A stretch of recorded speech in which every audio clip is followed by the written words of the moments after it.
Hey guys, welcome back to the channel. This is story about what if Naruto had enough of constant beatings and decided to left Konoha and activate his bloodline just after he left part 1. Before I start, please do support for more amazing content and comments for part 2. Do consider to subscribe my channel and share my video to your friends and check out the description as well. Let's start the video. There's the demon. Quick after it. Don't let it escape. Kill it. Damn it. Why? Why they keep on doing this? Is the thought of a kid not older than 7 years old as he tried to outrun his pursuers. His blonde hair is a mess and covered by blood, his blood, thanks to some villagers who throw a stone which hit him right on the head, although if you try to look at his head, no such wound could be seen. His blue eyes show nothing but pain and sadness, pain as he had been treated so badly by someone he didn't even know, someone who had accused him for something he never done, and sadness because he got that treatment from all of the people from his village, except a few who he could count with his fingers. I've never did anything to them, heck I didn't even know them, but why? Even my own mother treat me like I'm not there. True to his thought, even his mother never show him any affection. Well, in one way she had never abused him physically, but her verbal abuse was bad enough. She did prepare some food for him sometimes, which is very rare, but she never want to talk to him, never want to touch him, even when he try and gave her a present she would either throw it away or destroy it in front of him. The boy thought was cut short as he could feel a sharp object hit his leg which made him fall to the ground, and as he looked down, he could see a kunai had pierced his leg which made blood covered his leg. "Got you, demon." Someone from the mob said, which he could easily identify as a shinobi from the headband on the person's arm. "Alright everyone. Let's avenge the fourth." With that said, peoples from the mob start to hit him with everything, from blunt thing like a wood stick to something sharp and deadly like a sword and knife. The boy just stayed there not doing anything as he know it was futile from a lot of experience he got in the past. His consciousness start to fade, but before he passed out he could heard a familiar voice which seems like a yell, and the next thing he could sense was a blue and white light, which was continued by a scream of some people around him. When he realized that the mobs had stopped attacking him, he know that someone he know had saved him, which made him smile a bit before he passed out on the spot a few minutes before. Damn those villagers. They're at it again. A furious Anbu with a dog mask jumped from roof to roof with an astounding speed. Even some of his teammate had trouble on following him, but they all didn't bother to think about it. They know that their captain is really angry right now, and anger somehow could made a human pass his own limit. "Naruto, please be alright until I arrive," was the only thought which the dog Anbu keep on thinking over and over again on his head.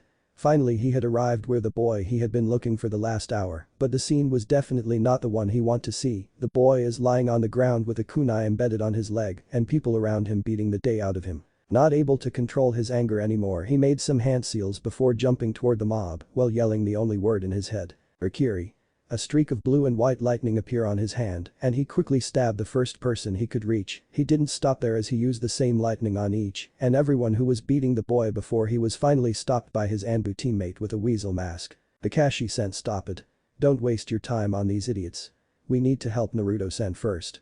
His voice quickly put some sense on the dog Anbu as he quickly turned toward the boy before picking him up gently and turned toward the weasel Anbu. "Itachi, you better capture all those people and hand them to Ibiki or you'll be the first on my list of people who I'll beat up after this," he said before jumping away toward the hospital, not even waiting from the response as he had already know the answer when he heard some blasts from behind which come just after the ground was shaking, a sign from a Doton Justu being used. A few hours later in the hospital, "Kakashi, how is Naruto doing?"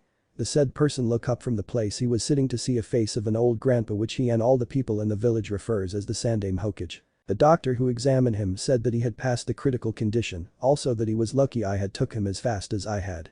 Kakashi said with a lot of sadness on his voice before he took sight of another person behind the Sandame and give a light smile. "I need to thank you for that, Itachi. If you didn't stop me at that time, I may still try to kill all those mobs now." The weasel Anbu just nodded his head a bit. "You're welcome, just like you I also didn't like those person at all, but Naruto was in a critical condition and you're the fastest on Anbu. By the way, we had managed to capture those mobs which consist of 10 shinobis and 20 civilians, all of them are having a nice chat with Ibiki now." The three keep on chatting for a while before Sandame and Itachi decided to return back. Sandame, since he had to do some paperworks, while Itachi had some family business. Kakashi decided to stay and guard on Naruto since he doesn't believe the guards or some of the doctors on the hospitals, beside he doesn't had any living relative anymore, so there won't be a problem for him even if he had to stay on the hospital tonight. The next morning, the boy muttered as he tried to open his eyes just to look at the familiar sight for him, the hospital ceilings. "So I'm here again, huh? Just as he said those words and tried to look around, the door got slammed open, and his gaze quickly went to the figure who had a silver hair which defied gravity and had almost all of his face covered by mask and Konoha headband except his right eye. "Naruto, you're finally awake. How do you feel now?" Kakashi asked while walking quickly toward the bed before taking a chair and sat beside the bed. Naruto looked at Kakashi's face for a moment before returning his gaze at the ceiling. "Well, like usual maybe. After all, I always recovered fast, but I wonder if it was worth it since, even if I recovered, I always ended up here again and again." The tone Naruto had used really struck Kakashi, since he could catch the pain and sadness Naruto had used, and although he wanted to try cheering him, he of all the person know that Naruto's words are true. What is the meaning to had a fast healing if you will return to the hospital only a day after you got out from it? The two sat in silence before they heard a knock on the door, and when the person entered, Naruto smiled a bit at seeing that Sandaime had. "Well, hello OG-chan, how's the paperworks?" Naruto asked while giggling, which made Sandaime hit his face and Kakashi laugh a bit since Naruto had heard so many complaints from the Sandaime about the cage's natural enemy. "Don't remind me of them, Naruto, to tell you the truth, I'd rather be out there fighting 100 shinobis than stay here and do the paperworks," Sandaime said in a defeated tone, and Naruto could swear that he had heard the old man mutter something about killing himself or finding a successor only for avoiding paperworks. "Well, enough about that. Now tell me how you felt, Naruto, also is there anything that I can help?" Sandaime said, trying his best to forget about the enemies waiting for him in his office. Naruto think a bit before he come to something that he had planned for some time, although it was not a really good one. "I do have one thing to ask you, Gigi," Naruto said in a sad tone. Hearing that, the two adults raised their eyebrows as they never heard Naruto ask something with that kind of tone. Usually when he asked for something he would ask it with a lot of cheery energy. Seeing that Naruto is really desperate to ask help, Sandaime couldn't help but decided to help. "Sure Naruto, now what is your wish?" Sandaime asked while smiling. Naruto hesitated a bit, but soon he moves his body and opened a drawer next to Kakashi and pulls something from it, something that looks like a box with a ribbon attached to it. He looked toward it with a sad eyes before turning back to the adults in the room. "Why, you see, tomorrow is my birthdays." The two adults couldn't help but cringed at the expressions on Naruto's face. They know that to Naruto birthdays mean more extreme beatings and a lot more injuries than normal, but they decided to keep silent as they know Naruto still haven't finished talking. "The truth is I don't know when my mother's birthdays was, so I always gave her a present in my birthdays." But Naruto couldn't help but let a single tear come out from his eyes, which made Kakashi and Sandaime hung their head in shame as they know what Naruto's mother had done with all the present he gave her. I want that she received this one at the very least," so Naruto moved the hand which held the box until it was in front of Sandaime. "Please give it to her, but don't said that this is from me, tell her that this is from you, that way she will take it with her, I hope." The last two words were very low, but being experienced ninja, the two still managed to heard it. Sighing, Sandaime put his hand on Naruto's and took the box. "I understand, Naruto, I will make sure that she received this. I will give this to her myself, so please cheer up, okay?" Naruto smiled a little as Sandaime put his hand on Naruto's shoulder, which made both Sandaime and Kakashi smiled back at him warmly. "By the way, Naruto," Kakashi said, trying to break the silence between them, "if we're allowed to know, what is inside that box and how do you get it?" Naruto looked toward the box a bit before lifting his head up, trying to remember the time he found it. "It was some kind of jewelry if I'm not mistaken. I found it 3 days ago, after I managed to lost some peoples who tried to beat me. The place was called Forest of the Dead if I'm not mistaken." Duper's eyes bulged at hearing these. Well, 1.5 I guess, a kid not even older than 7 had gone inside a forest that was considered dangerous even for some high-level shinobis, and to know that the boy had used that place of all place to hide, definitely not a story you would hear from everyone. "I didn't put it in my apartment since I'm afraid that the mob would found and took it, so I put that jewelry that day inside this drawer since I know that no one ever used this room except me." Kakashi couldn't help but surprised at the kid in front of him. For a kid not even a genin to think that far was incredible, and he had guessed correctly about this room. Ever since the beatings on Naruto become a constant problem, Sandaime had reserved this room for Naruto, so Naruto would be able to get a medical treatment every time he got beaten. Heck, he even threatened some doctors and nurses that if they try anything funny, they would be kicked out from the hospital and got punished for some time. "I see, is there anything else that I can help, Naruto?" Sandaime asked again, but Naruto just shook his head. Instead he tried to get off the bed, and after finding out that he had recovered, he said a quick goodbye to the two adults and ran out of the hospital, leaving Kakashi and Sandaime inside, who smiled a bit at the door where Naruto had left before disappeared in a puff of smoke. A few moments later in a different part of Konoha, Naruto could be seen coming inside his apartment room. Ever since Sandame know about the way his mother Kushina act toward Naruto, he decided that it would be better for Naruto to live by himself, so he get Naruto a room in an apartment which located the closest to Hokage mansion. This way Sandame always managed to meet Naruto every day, and if something happened to Naruto, he could act as soon as possible, especially with Kakashi, and a few loyal Anbu decided to live on the Anbu complex, which is not far from the apartment Naruto live. I guess today is the day, huh? Naruto thought sadly while moving his bed and pull out the wooden board under it to reveal a bag and the letter. It was a hard decision for Naruto, but he can't stand the beatings anymore, so after a lot of thinking he decided to leave the village, no matter how much he want to stay, as he don't want to make the people who cared for him sad. Naruto's thoughts soon come to the images of people who actually cares for him, Sandame Jiji, Inu-san, he doesn't know his true name yet, Weasel-san, Tuchi Jiji, Aim Nichan, Haruka-sensei. His thoughts soon come toward a few Anbu who like to play with him sometimes, but the last image on his thought was the one who hit him the most, his mother. Although it may be true that she had never acted like a good mother to him, heck she even give him verbal abuses a lot of time, but she had never done any physical abuses toward May had destroyed every presents he had gave to her, but sometimes she also made some food for him. Although it was always done when he was asleep, but he knows one time he was unable to sleep and he heard a voice in the kitchen so he decided to peek and he could see his mother prepare a food for him and left soon after she done it. May only happen a very few times, maybe only twice or thrice a month, but at least she did cared for him even only a little. But it will only be a memory since now he is going to leave the village. It's true that he will return one day, but he's still afraid about it. What if they still think that he is a demon? What if they still want to beat him and kill him? One though once come to his mind to change his appearance, so everyone won't know who he is, but if he did that then what will happen to the people cared for him? They won't know it was him, and if he tell them the truth then what if someone actually heard about it and everyone know if he had returned? Naruto sighed at all of his thoughts, but soon he shook his head and took the bag which he had prepared days before for today. He also took the letter and silently opened the door of his apartment. After seeing that the area is clear he left quickly and go sneak toward the Hokage's mansion. It was already dark when he left, that and combined with his pranking habit which increased his stealth a lot, he managed to sneak inside and toward the Hokage's room. There was another reason as why he had asked his Oji-san to give the box to his mother, knowing him he would think hard about how to give it to her, and also to tell her that the present was given by her son without her destroying it, no matter that Naruto had asked him not to. Naruto was really lucky today as the Hokage's room was empty, so after putting the letter on his desk, Naruto sneak out from the mansion before running toward the gate stealthily. In a few moments Naruto had managed to left Konoha without getting spotted as there seems to be a commotion happening inside and combined with people busy for the festival. It was not a hard job for a kid who managed to run from Anbu for hours to break out unnoticed. This is it, now I just had to run as fast I can so I won't get caught. Naruto thought as he ran passing tree after tree, but soon he stopped when he heard some footsteps behind him. Oh no, don't tell me they had found out. I need to hide quickly. Naruto quickly got inside a bush and covered himself. It was an easy job remembering that he's still a kid and the bush was quite thick.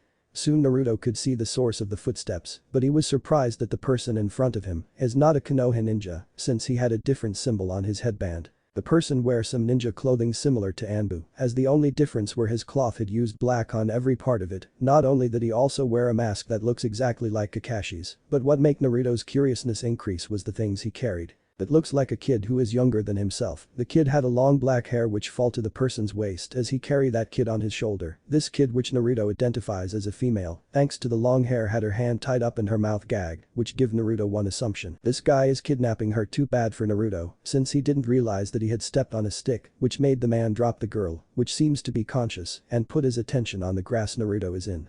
Crap, you find out about me.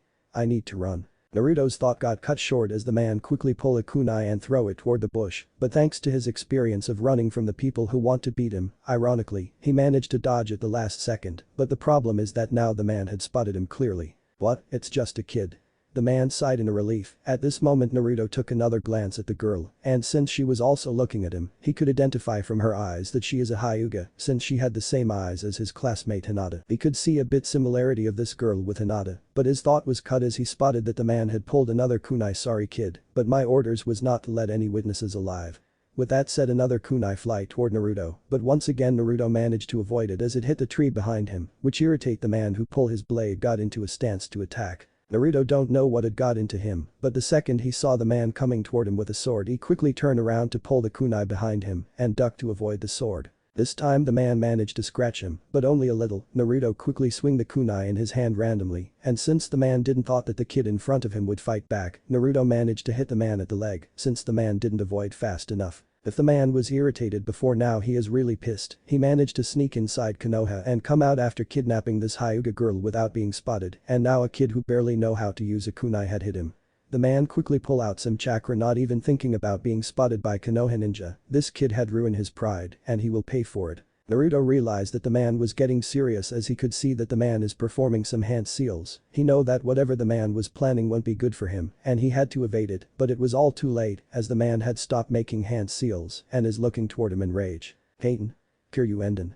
The man yelled as he pulled his mask and let loose a raging fire dragon toward the boy in front of him, not even cared that he had used a high-rank jutsu just to kill a kid not even half his age. No, the only thing he care is that the boy is going to die, and he smirk evilly as the dragon hit the kid directly and he could heard the boy scream from inside of the flame. The little girl watch in shock as the boy in front of her had got hit by a fire dragon. She start to cry as she thought that she was the reason that the boy had died. If only he didn't met this man who had kidnapped her. If only that this man wasn't told to kill all witnesses. If only she hadn't been kidnapped on the first place. She keep on crying as she see that the man is walking toward her with a wicked smile on his face, but soon she stopped crying as the man had also stopped walking as both of them realized something.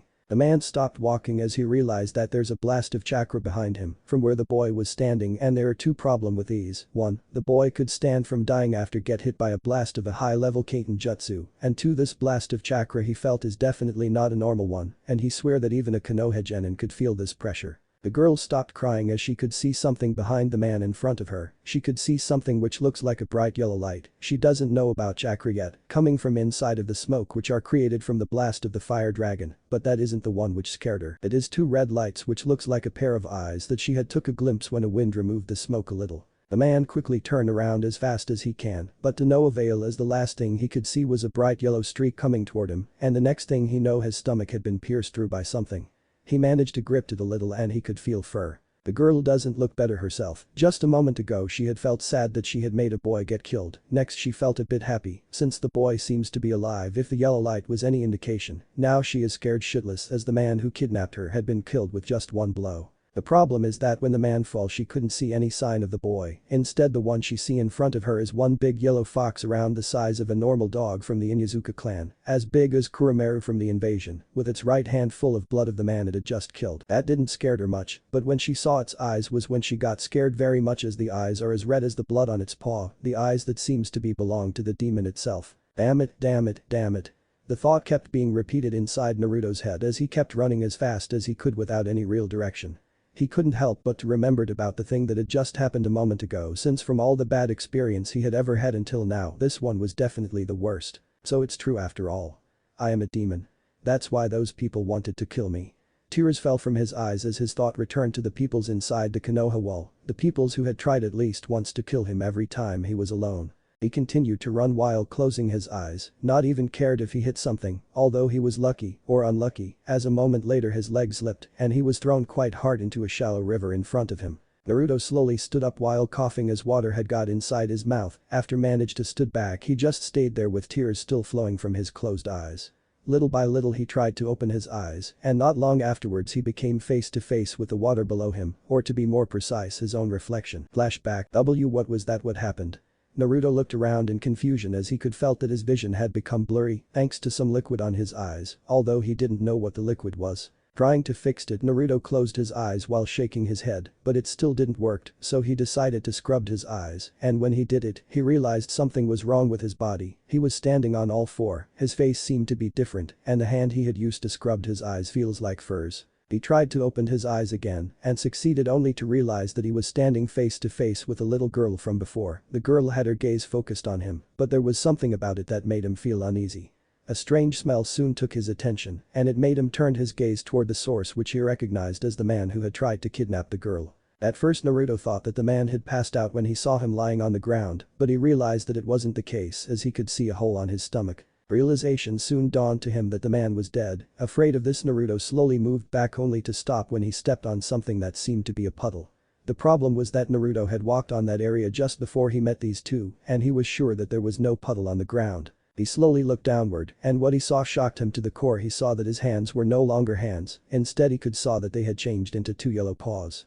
As if it was not bad enough, he could saw that his paw was touching a puddle of red liquid which also covered his right hand, or should he said paw. It didn't took him long to realize that the red liquid was actually blood, as he had seen it a lot of time when he was beaten, and that was when his brain start to process everything he had saw before he found out the painful truth: he had killed the man. No, this is a joke, right? Naruto turned his gaze back at the little girl in front of him. He could see that the girl still had the same gaze which she had before, but now he knew what that gaze meant. The girl was afraid of him. Realizing this, Naruto slowly stepped back as a word suddenly came to his mind, a word he had heard so many times: demon. I am a demon. That thought hit him hard. Soon he closed his eyes and shook his head in frustration, not even realizing the tears had started to pour from his eyes, something which the girl didn't miss, thanks to her gaze plastered on the yellow fox in front of her. The girl's expression softened a bit as she saw this and couldn't help but thought that maybe this fox was not as bad as it seems. Her thought was cut short though, as it suddenly turned around and started running away. MMPH, she tried to call it, but soon realized that the gag on her mouth prevent her from doing so, and soon the only thing she saw was a bright yellow streak which kept going farther and farther.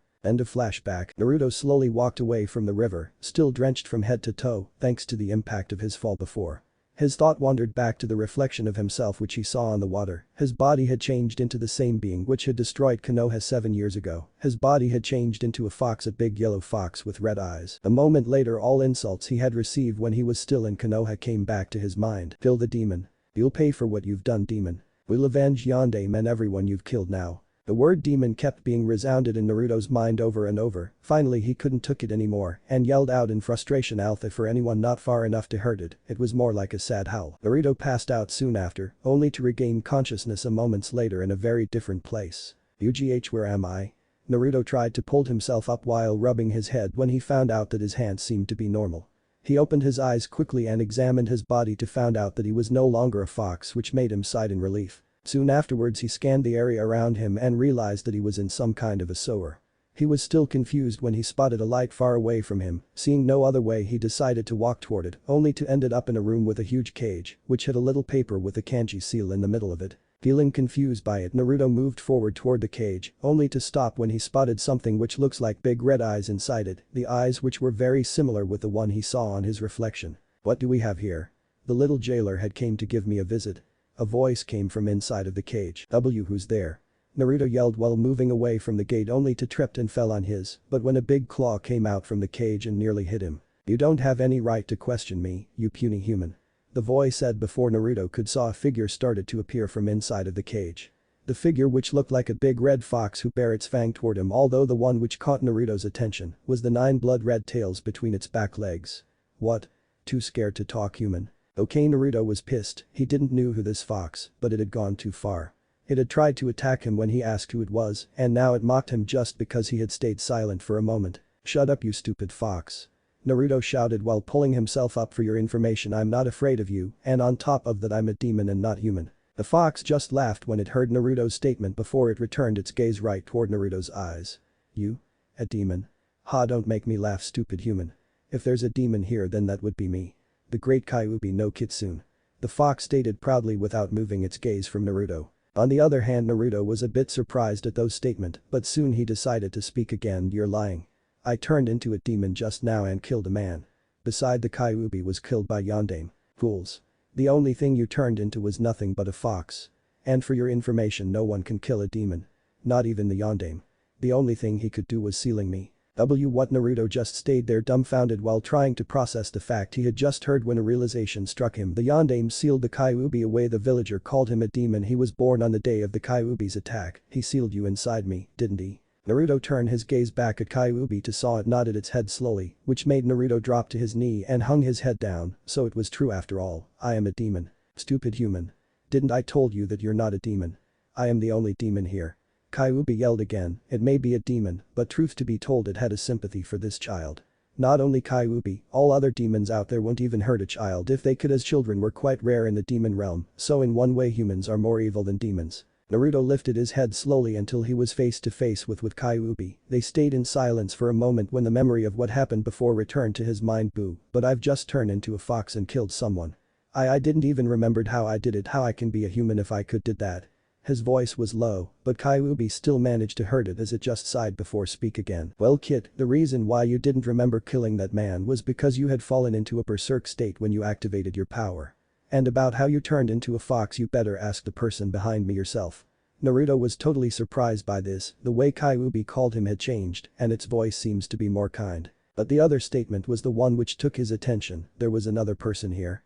Naruto quickly looked around the cage until he spotted a figure which started to walk closer toward the bar, and when the figure was closed, enough Naruto's jaw fell to the floor before he pointed at the figure while yelling one word, Yo Yandame. Konoha village at the moment. Sandaime couldn't help but fell to his chair when he reached his office. A lot of problems had appeared in just one day. The village was in uproar when a Kumo ninja had tried for the second time to kidnap the Hyuga and almost succeeded in doing so. A really powerful blast of chakra was sensed from the forest, and when Anbu examined it, they found said kidnapper dead with a hole on his stomach, while the Hyuga he kidnapped, which was the second daughter of the Hyuga head, was found without a scratch on her body. To make things worse, when she was asked about what had happened, she only said that she was saved by a boy who transformed into Big Yellow Fox before said fox ran away. The Ashi was really happy that her daughter was rescued, but the council was quite angry that of all things it must be a fox who had saved her. Some of them even gave stupid comments that they should find that fox and kill it for defiling one of Konoha's elite clan's heiress. The comment, which made them appointed to the hospital as one angry Hyuga Hiashi, had closed all their tenketsus for giving such comments about his daughter's savior, before reminding them that if not for that fox Kumo would have managed to obtain the Byakugan, and they won't know which village had done it, as the identity of the kidnapper was only known after they had found his body. And now here we had one tired Sandaime on his chair trying to remembered everything which had happened before his thought lingered toward the boy who had transformed into a fox to save the Hyuga heiress. There was only one person he knew who was able to turn into a fox. The problem is that the person was dead, so the only possibility left was his son, although there is also a possibility that there's another person who's able to change into a fox as well. But after hearing that the one who turned into the fox was a boy, there were almost no doubt in his mind that that man's son was the one who had saved her. The only problem was that said boy was supposed to be inside Konoha's wall when that happened, not outside. His thought was cut short when an Anbu with a dog mask appeared in his office. It was easy to know that the Anbu was tired as he was panting and breathing heavily. So? Did you find him, Kakashi? Sandaime asked with a lot of concern on his voice. Kakashi took a glance of Sandaime's expression before he hung his head down, finding the ground to be very interesting. And no, Sandaime-sama, I've used up all my chakra to create as many Kage Bunshin as I could to find him. The same was done by Itachi and some other Anbu, but we couldn't find him anywhere. Sandaime pulled his head down before standing up and turned his body to face the window. I see, you can go home and rest. Tell that to the other Anbu too. But Sandaime-sama. Kakashi yelled. No, but Kakashi, if my thought was right, Naruto is already out of our reach now. My only hope is that he could take care of himself and return here someday. Sandaime-sama, what do you mean by that? Kakashi asked in a low voice. He might be tired now and Naruto might have left the village hours ago, but he is an Anbu captain. While Naruto is only a kid, he was sure that he could find Naruto and bring him back to the village if he could got the permission. Sandaime turned his body and faced Kakashi once more before sighing. I'm going to tell you a secret now, Kakashi, but promise me that you won't told anyone about it, as this is an SS class secret which is even bigger than the Kyuubi. Sandaime cursed in his mind as he really didn't want to tell anyone about this, but if he didn't he was sure that Kakashi would insist on finding Naruto. I find Sandaime-sama. Kakashi quickly agreed, since from the tone Sandaime used he knew that the secret he was about to listen must be really important. Seeing this, Sandaime decided to speak again. Now, do you remember your former sensei's Hiraishin no Jutsu? Yes, I remember, but what about it? Now tell me, Kakashi, don't you feel that it is strange that he had never taught anyone about how to use it? Not even Jiraiya. Kakashi was surprised by this, but soon he realized that it was indeed strange. Sensei Mei thought that it will be dangerous if he taught it to just anybody, but he did taught me and Jiraiya-sama his other move, the Rasengan, so why could it be that the seal was too complicated? But Jiraiya-sama is a seal expert and also his teacher, so that must not be the problem. But what else could be the reason? Could it be that it was because no one could use it except him? If that was the case, then it could be logical that he never taught it to anybody. But what kind of jutsu that can only be used by certain person? That when the answer hit him about why Yondaime never taught anyone how to use Hiraishin bloodline limit, Sandaime nodded his head as he heard those words came from Kakashi's mouth. He saw the disbelief which was plastered on his face. It was not surprising since thanks to his promise with his former successor, he had never told anyone that Naruto was really the Yandame's son, as he feared that Naruto will be killed by Iwa or being trained to be a mindless weapon. He simply said that Yandame's child had died in childbirth and that Yandame had took Naruto since he was an abandoned child, but also told everyone that Yandame wanted his wife to took him as her son and that Naruto should be seen as a hero, something which had failed thanks to those stupid villagers who couldn't saw the difference between a prisoner and a jailer. Kakashi stood there in silence, but soon his thought returned to the blast of chakra he sensed a few moments ago. Now that he thought about it, it felt similar with the one he felt when his sensei used his famous move. So that mean Naruto is really sensei's son? Again Sandame nodded his head, but before he could said or did anything he had his collar being pulled by one angry Kakashi who yelled at him about why he never told anyone about this. Kakashi soon stopped his yelling when Sandame explained about the promise Yandame had asked him before his death. After hearing that, Kakashi released Sandame from his pole before moved toward the window and gazed at the village, while Sandame returned to his desk as if realizing something. They stayed in silence for some time before Kakashi sensed that Sandame was walking toward him before putting one hand on his shoulder. Don't worry Kakashi, Naruto will return one day. He promised to do that and he will never broke his promise. Kakashi turned toward Sandame again to saw that Sandame was holding a letter on his hand before he gave it toward Kakashi and told him to take a rest. Kakashi slowly nodded his head before disappeared in a smoke, while Sandame returned to his desk to finish the paperworks. Back to Naruto. The day could be the strangest day for Naruto. It all began with him leaving Konoha, which continued by him turning into a fox and killed somebody. Next he passed out after running without direction for hours, only to woke up inside a sewer, where he found out that he had the big bad Kyuubi sealed inside him. And now he realized that Kyuubi was not the only one sealed inside him, as in front of him, he saw his idol figure, the Yandame himself. Oh okay, I'm totally confused now. What is the meaning of this and why Yandame is here, sealed inside my body? Naruto said in confusion while Yandame shook his head, trying to find out how to told him without making him mad, while Kyuubi just snickered at the scene in front of it. Realizing that silent won't solve anything, Yandame started to spoke. Okay Naruto, I think you better sit down for a moment as this is gonna be a long one. Thankfully that done the job as Naruto nodded his head and sat down, not even cared about getting soaked by the water below him. Good, now I'll start from the beginning, so listen carefully okay? Seeing Naruto nodded his head, Yandame started speaking again. Well, first you know me as Namikaze Minato, the Yandame Hokage. Minato pointed toward himself. Now your question was what I'm doing here getting sealed inside you, right? At this Naruto nodded again. Minato shook his head a bit before gazing upward, trying to remember that day. Well you know, at that time to seal Kyuubi here I summoned the Shinigami to help via Shiki Fuin. At first I thought that I will die after the sealing, but it seemed that the Shinigami had a bad sense of humor. At this both Minato and Kyuubi sighed while Naruto just tilted his head in confusion. You see, Shiki Fuin was actually a way to seal a soul by sacrificing the soul of the user. The problem was that although it was called sealing, the soul wasn't supposed to be contained in something like what happened to Kyuubi. What do you mean? Isn't that what a seal supposed to do? Naruto asked. Well, normal seal yes. But Shiki Fuin is no normal seal.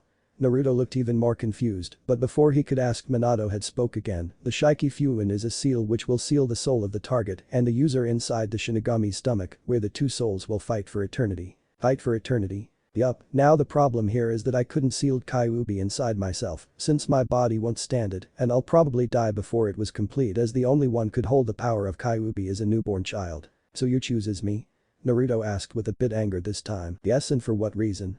I'll tell you that later, but now let's go back to the subject. After I did that, Kyuubi's soul was sealed inside you, so the question is, if mine got sealed inside Shinigami's stomach, what will I be doing now? Naruto got confused at this and started thinking his soul was supposed to fight Kyuubi's for eternity, but Kyuubi's soul was sealed inside me, so I'm nothing. Minato grinned a bit after hearing that. Bingo, I was supposed to do nothing as I won't have any soul to fight, but that Shinigami team, Kyuubi and Naruto. Sweat dropped when Minato said this, said that it won't be fair, so I don't know Shinigami's gender, so I'll stick with a male, change the rule a bit, so instead of being sealed inside his stomach, he sealed both my soul and Kyuubi's inside you. You deserved it anyway for trying to trick Shinigami-sama.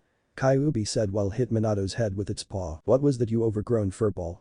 Minato yelled and kicked Kyuubi's paw, which made Naruto sweat dropped, since the two suddenly started to brawl while yelling at each other in one way they do fight for eternity. Was the only thought crossed his mind before he finally had enough at the fight in front of him. Alright, stop at this instant. You still had to explain why you picked me as the container. The two quickly stopped fighting when they heard this and quickly faced Naruto once more. Jazz, can't you said that louder? Seems your appearance wasn't the only thing you got from your stupid father. Kyuubi said while using one of its tail to clean its ears and another to smack Minato's head. What? He's my father, Naruto yelled while pointing at Minato, while said person just faced Kyuubi with an irritated look. Great job, you stupid fox. Well, thank you for your praise. Kyuubi said his sarcastic tone. Minato was about to said something again, but realized now is not the time for that. Minato slowly turned back to his son while scratching his head. Well, guess you found out now, son. What do you mean you found out, son? How could you did that to me? Do you know how painful my life was because of this? Naruto yelled. I know. Minato said simply. Yes, there's no way you would wait. Naruto's yell stopped quickly, and when he took a glance at his father, he could saw that he seemed really sad. Yes, I know it, Naruto. The truth is both Kyuubi and me can see whatever you see outside, so we know everything about your childhood and about those stupid villagers. Minato said the last word with venom on his voice. Believe it or not, Naruto, I had personally told Sandaime Jiji before I died to tell the villagers to see you as a hero, but it seemed that I had made a really big miscalculations. Minato couldn't help but put his head down in shame, which made Naruto's opinion toward him quickly changed. Well, I guess it's alright then. But tell my one thing please, why me? Minato rose his head slowly until his gaze returned back to Naruto. That's because I was a Hokage, Naruto. I couldn't sacrifice another people's child if I can help it. Besides, I believe in you, Naruto. I believe that you will be able to use Kyuubi's power for good and that you won't use it to do something worse than what Kyuubi here had done. Minato's words got two different reactions, an understanding nod from Naruto and a hit on the head from Kyuubi. Stupid fox. What did you hit me for now? For those comment you just gave. I had told you before that I was tricked when I attacked Konoha, Kyuubi yelled while smacking Minato's head once more. You were tricked?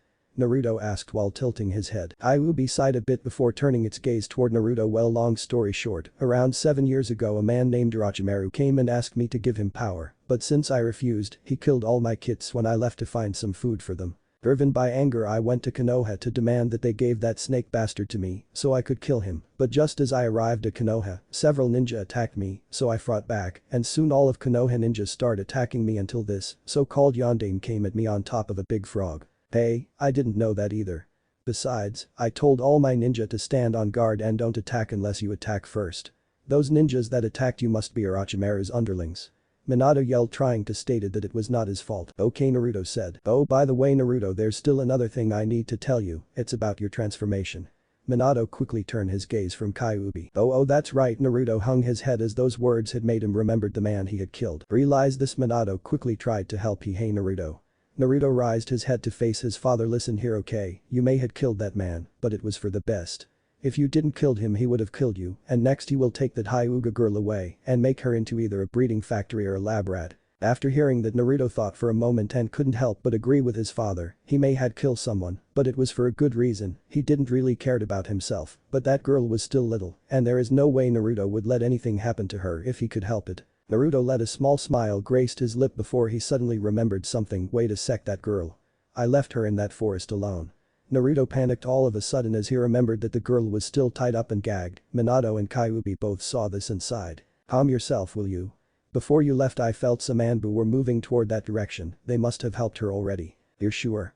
Naruto asked quickly. Don't worry, Naruto, they might not know where the girl was, but those chakra you blast away before the transformation was strong enough to destroy the house. I'm sure that at least one Anbu had been sent to check it.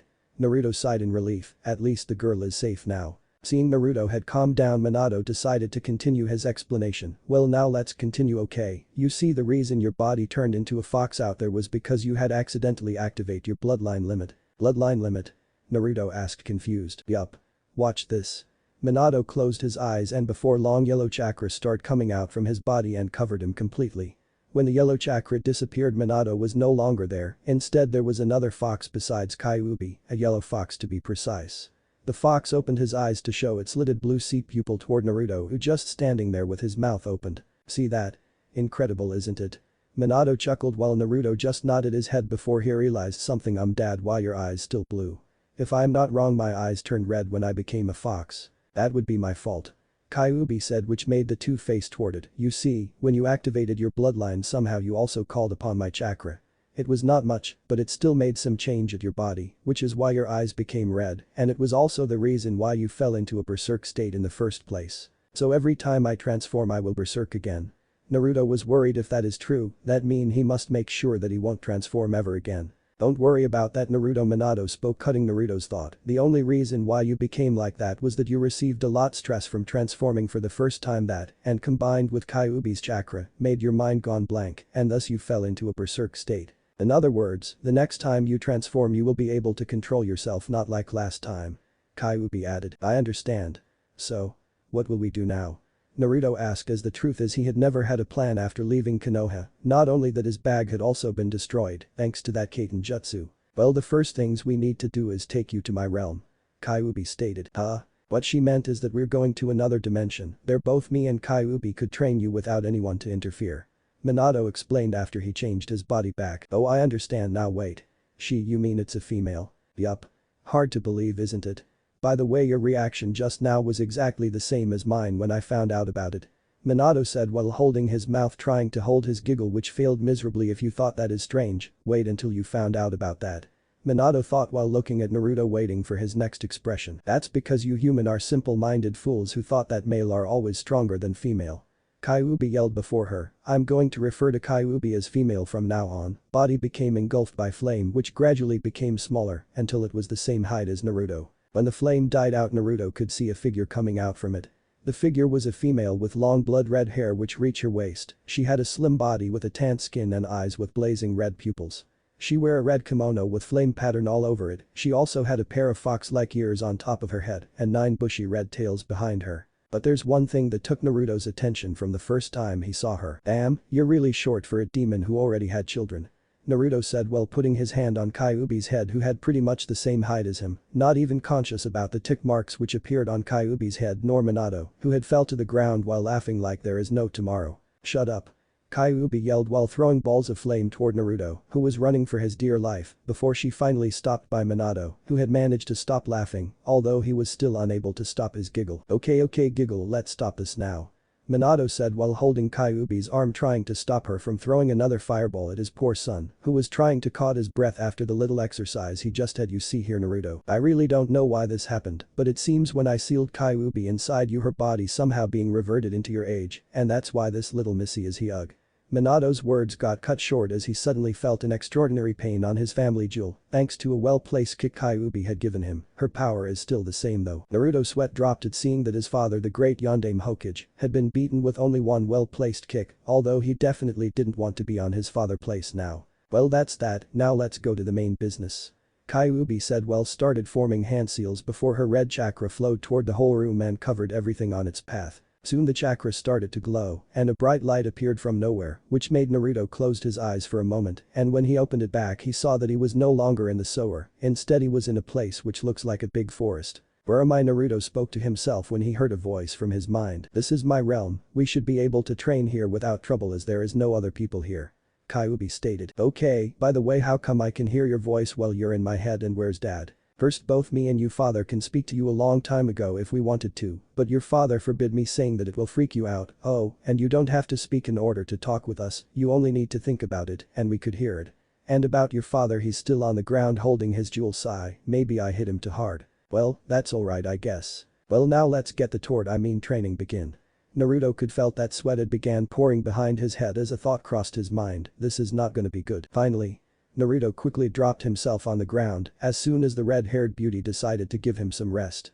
It's been 3 days since the hellish training had begun and somehow Minato had found a way to let Kyuubi out. He managed to find a way for Kyuubi to create a summoning contract just for herself. In other words, all Naruto could summon is Kyuubi, but it's enough for now, and thankfully Kyuubi can change her body, so she could appear as a small red fox with one tail instead the big bad fox she was when she attacked Konoha. Too bad that Minato couldn't do the same for himself, so he is stuck on Naruto's mind, but it wasn't that much of problem, especially after Kyuubi taught Naruto that he could change the landscape on his mind, so instead of a sewer his mind now looks like a big forest with a house near it. Seeing that Naruto is pretty beat up, Kyuubi just shook her head before standing up and walking toward the forest. I'm going somewhere for a moment, you can do anything you like, but I suggest that you should rest so you'll have enough energy for the next training. Naruto just nodded his head as he is too tired to reply. A moment later Kyuubi had disappeared from his sight and when he decided to sleep, he could heard his father spoke to him. Naruto, do you have a moment? Minato asked. Huh? What is it, dad? The truth is I have something to talk to you, but I didn't want Kyuubi to hear it, so I decided to wait until she is asleep or go somewhere else like now. Minato said with a serious tone which took Naruto's interest. "Ooh, okay, so what is it about?" Minato sighed a bit before he started to speak. "It's about your mother. I want to apologize to you about how she had acted toward you all those times.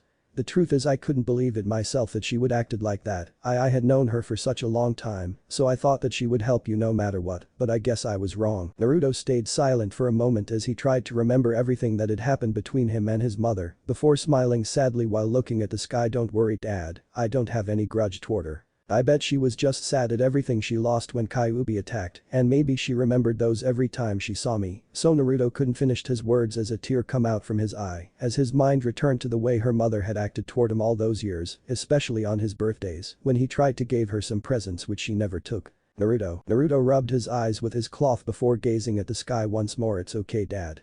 Like I said before, I didn't hate her, and I'm sure deep down she still cared for me. She did prepared meal for me sometimes. I just hope that she will accept me as her son when we return to Konoha." "I know she will, Naruto, I know she will." Minato said with a smile which made Naruto smile too. They stayed there in silence before Minato decided to speak again. "Okay, now stand up, Naruto. We had some training to do." "What? Hey Dad, I'm still resting here." Naruto protested. "No excuse there, young man. I know you had recovered since I'm inside your body, so move your ass or I'll tell Kyuubi to increase her training schedule." Minato said while chuckling as Naruto grumbled a bit before standing up on his foot. At the same time in Konoha, one Sandaime Hokage sat down on his chair while examining the paperworks on his desk. He stopped after some time before leaning back and let out a sigh.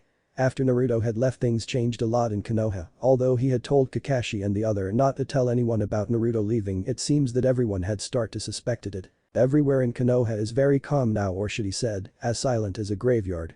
The only sound he could heard is when he passed by people's chatting, and even that didn't come close to all the laugh and yelling when Naruto tried to run away from his prank victims. The village had somehow lost its cheerfulness as everyone in the village only do their daily works monotonously every single day without anything interesting ever happened. Sandaime sighed again before putting his gaze on the ceiling, while remembering all those days when Naruto was still inside the village. Even if no one wanted to admit it, Naruto is needed to bring cheerfulness to this village, although he could bring anger to the victims of his pranks too. Sandaime chuckled a bit at remembering all those pranks Naruto did before he stopped as a knock was heard from the door in front of him. "Come in."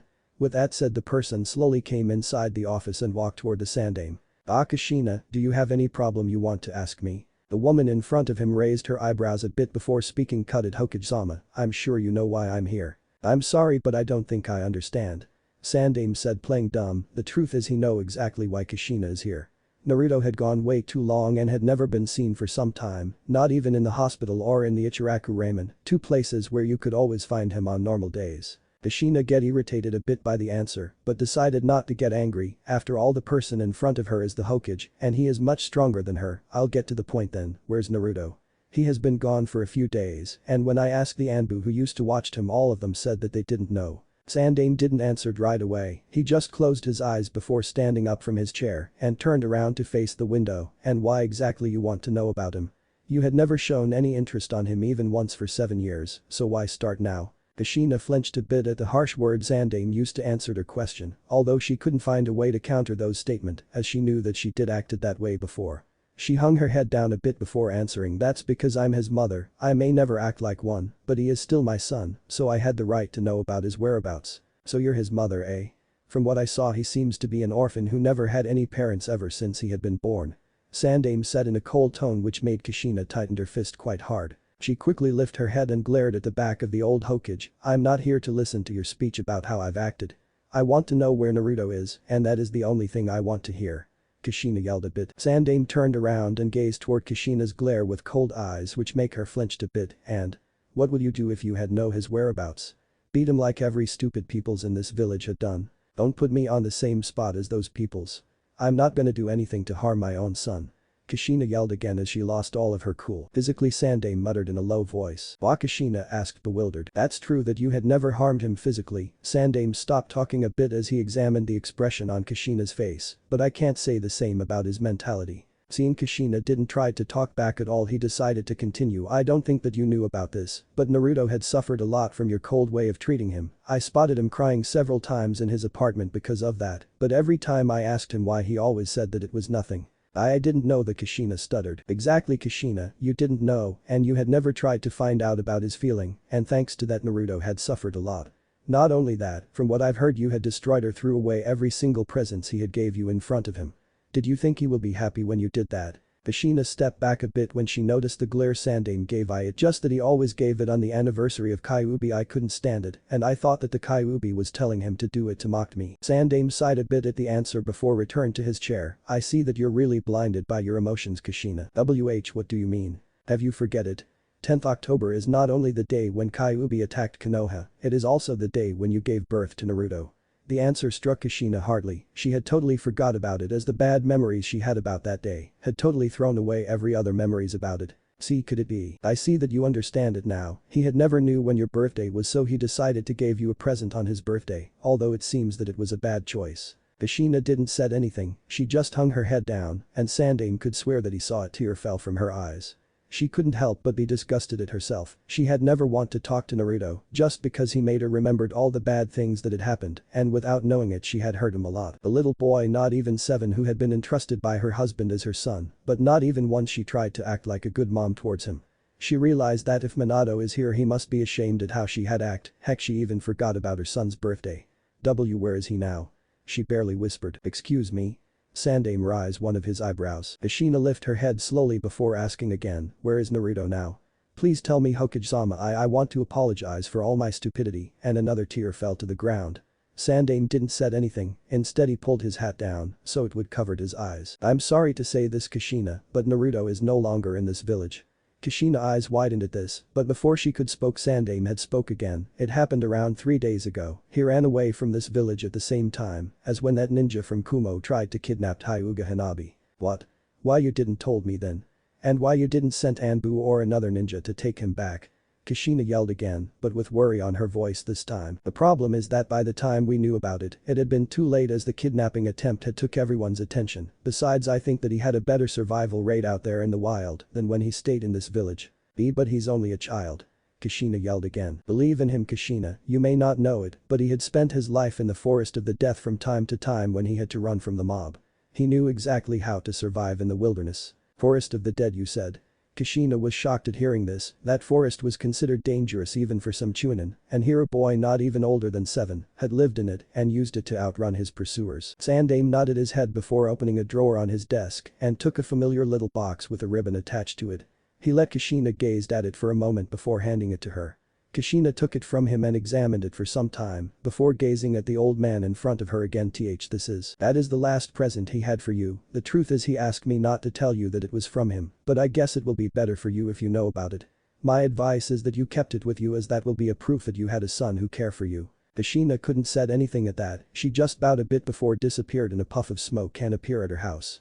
She quickly got inside and toward her room. After she reached her bed she slowly opened the box and she could see that inside it was a pendant with a big red jewel which matched her hair hanged on it. It was really beautiful, but when she saw it she couldn't help but saw an image of Naruto inside the red jewel, which made every memory she had about her son flooded her mind.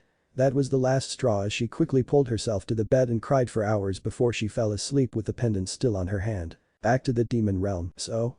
What will you teach me, Dad? Naruto asked. Well, first we will train in one special kinjutsu. What? Kinjutsu? But isn't it called forbidden for a reason? Minato smiled a bit at his son. It seems he wasn't as dumb as he thought. That's right. But this one won't be a problem for you, instead it will help on your training. This jutsu is called Kage Bunshin, and the reason why it labeled as kinjutsu was because it need a hell lot of chakra to master. Something which you don't need to worry about since your chakra capacity already surpassed even that of a Chunin. Well, I understand that, but how it will help with my training? The difference between normal Bunshin and Kage Bunshin is that with Kage Bunshin, you will create an actual body which could attack, although it will disperse once it got hit. But the advantage is that you will know and learn everything the Kage Bunshin learned while it was out, so if you create 100 Kage Bunshins while training, you will master that training 100 times faster than normal. Wow, then what are we waiting for? Let's do it now. Minato smiled at his son's enthusiasm, and soon they started the training, which took Naruto around 6 hours to finally manage to create 10 Kage Bunshins with enough chakra to last for at least a day. Naruto yelled to the sky at his success, only to heard claps from the side which made him gaze toward it, and soon he was face to face with Kyuubi. Congratulations, kid, it seems to me that you had managed to learn a useful ninjutsu. Kyuubi said while walking toward Naruto. Kyuubi? When did you return?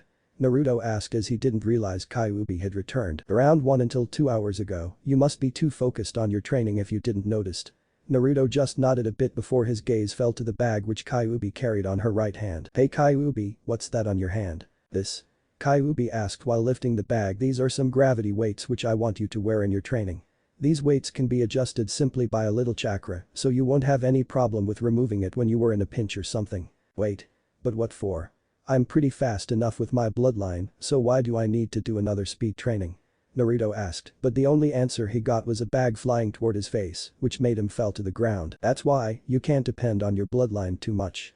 Besides, I don't think it is wise to use it too much in Konoha, seeing how they hate foxes.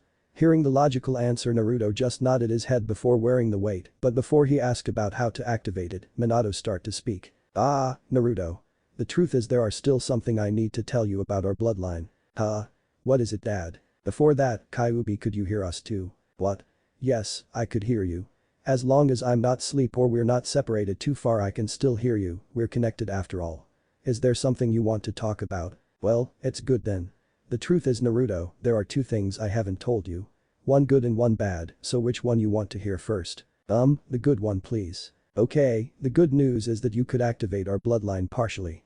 This can only affect the eyes, but the result is that you don't have to worry about Jinjutsu, since our eyes could block any Jinjutsu if it's activated. That's awesome. In other words, there's no need for Naruto to learn Jinjutsu, right? Yup, although I don't think that he could learn it even if he want. I tried to learn it in the past and failed. It seems that the bloodline also block our access to Jinjutsu, not like we need it though.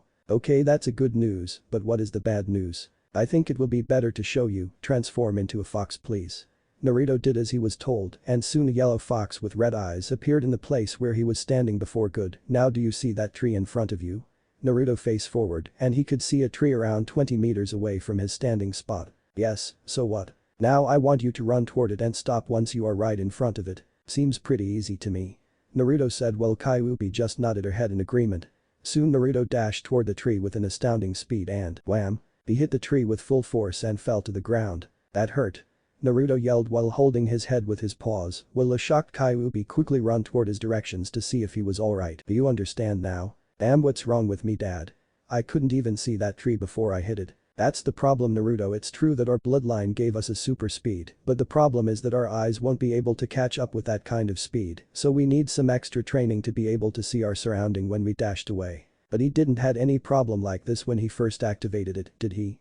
Kyuubi asked while crouching beside Naruto trying to heal his swollen head. Well, the only thing I could said is that he was pretty damn lucky when he did that. Besides, he wasn't even thinking about where he was running at that time, and he did tripped on that big root if you forget. So? What do we need to do, Dad? And why you didn't warn me about it just now? Sorry, but like I said, it will be better if you find it. Oh yeah, I remembered that Iruka-sensei said something about that in history class. But what did it do? I placed special seals on those kunes. Those seals emitted chakra around it like a spiderweb which I used to sense directions and enemies. The chakra wasn't much, but with my heightened sense when I transformed into a fox, it was no problem to sense it. I see, but I don't have any of those kunai, so what should I do? Naruto asked. Didn't you hurt him? He only used it because he didn't have any time to train. In your case it's totally different. You have all the time you need to train your eyes. Kyuubi explained, which made Naruto's mouth formed an O. So? Is that the only thing you want to ask me? To train him to be used to high speed? No, that's not all. The truth is I wanted to ask you if you know any seal-less jutsu. Seal-less jutsu? I know a few, but why? Oh, I get in now. Kyuubi smirked while putting her hand below her mouth. Huh? What are those seal-less jutsu for? Naruto asked, bewildered. It had some advantages, Naruto. First, you don't need to worry that someone will try to steal your technique, especially those Uchiha, except Itachi, that the next give you the advantages when you transformed. Realizing that Naruto is confused, Kyuubi decided to explain. Think about it, kid, how are you gonna make hand seals with ease? Kyuubi said while lifting Naruto's paws, which made Naruto understand and nodded his head. Well, since you've understand, let's start the training. First, return back to human form and create some cage bunshin as much as you can without them disappearing in the next 10 hours. Kyuubi said while snickering, which seems to be an announcement for Naruto that his hellish training had begun anew. 5 years later, I see that this place haven't changed at all.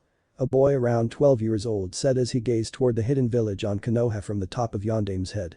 The boy had a long spiky red hair which being tied behind his neck with unbalanced bangs on both sides of his head. He had two clear blue eyes, which were the only things that could be seen from his face, as he was wearing a black mask which covered his mouth and nose.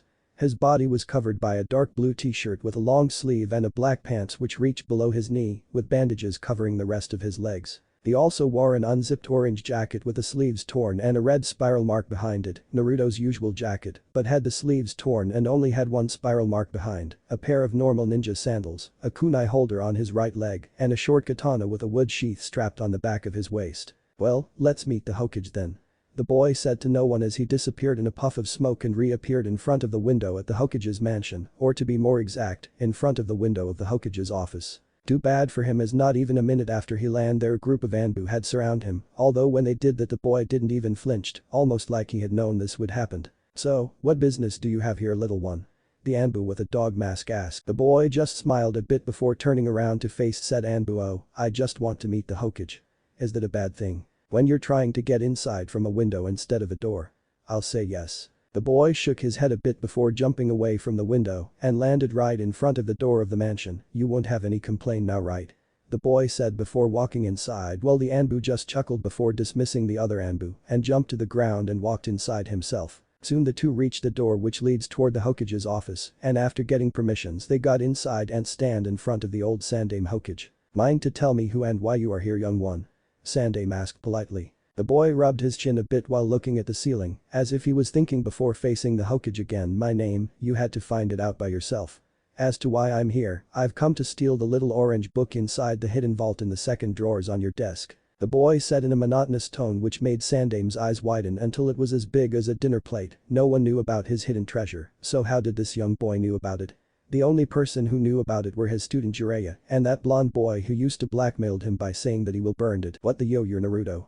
Sandaime yelled while pointing at the boy in front of him who grinned behind his mask. "Bingo, now was it too hard to know who I am, Gigi? You're Naruto? What happened to your appearance?" the Anbu behind him said as he removed his mask to show the familiar another mask behind it. "That's true, Inu-san, although I'm not Naruto anymore now." Naruto's statement caught the two off guard which left them stunned. Being the one who recovered first, the Hokage decided to speak. "What do you mean that you're no longer Naruto? And why did you change your appearance?" Naruto sighed a bit before he started to explain. "Well, the truth is." Flashback. "Hey Naruto, come inside for a moment. We had something to talk." Hearing his dad voice, Naruto quickly meditated to got inside his mind. After more than 4 years of training, Naruto had been able to got in and out of his mindscape with ease, although he still had to meditate to do that. A minute later he had arrived in front of the gate which held both Kyuubi and his own father. Kyuubi had returned to the seal a few hours ago, saying that she had something to discuss with his father. "I'm here now." "What's the problem, Dad?" Naruto asked. Seeing that Naruto had arrived, both Kyuubi and Minato quickly sat in front of the gate with serious expressions. "Actually Naruto, we have decided that now is the time for us to leave this realm and return the real world," Minato said. "And? What's the problem with that?" Naruto asked bewildered. "This is the problem," Kyuubi said while lifting a mirror, and when Naruto looked toward it, he realized what's the problem was. Right now he was the exact copy of his dad, minus the whiskers. "I see that you understand. If you come out now and return to Konoha, there will be an uproar and soon they will find out about your real identity and we're sure that some peoples will try to kill you again." Naruto hung his head as all Kyuubi said was pretty logical. "So, what should we do?" Kyuubi and Minato faced each other for some time before Kyuubi speak again. "We found a way for that. I could alter your DNA a bit so that the whisker marks will disappear. Not only that, I will also able to change the color of your eyes or hair so you can become an entirely different person. But there's one problem." "What is it?" "What's the problem?" Minato sighed a bit before answering. "Altering your DNA mean that you will cut your blood connections with your parents, Naruto, or in your case with your mother, as the bloodline inside you is strong enough to hold my connections with you. In other words, if I alter your DNA now and you try to had a DNA check with your mother in the future, the result will be negative. You will cut off your connections with her and her family completely, Naruto." Naruto was shocked at this. Saving himself from the villagers means cutting his blood connections with his mother. Is there no other way for this? Minato just shook his head slowly at this. The three stayed in silence for a few moments before Naruto decided to speak. "Alright, let's do it. You're sure about it, Naruto?" Minato asked in a concerned voice. "Yes, I may be unable to call her mother anymore, but that won't stop me to reach my goal to become the greatest Hokage and protect everyone like you did, everyone including her," Naruto said in a confident tone. "Well, that's a good determination you had there, Naruto. How about I changed your hair to red? That way at least you could look a little bit like your mother." Hearing this, Naruto brightened a bit before smiling warmly at Kyuubi. "Thanks Kyu-chan, you're really kind." Kyuubi was taken aback a little by the suffix and smile as she quickly looked away with a blush on her face. This reactions made Minato giggled a bit before he returned his gaze at Naruto. I'm sure she will still accept you as her son Naruto. Now all we need is a new name. So I need a new name as well. Yup, we need a complete makeover here. I've thought a name, how about Mizo Naruto?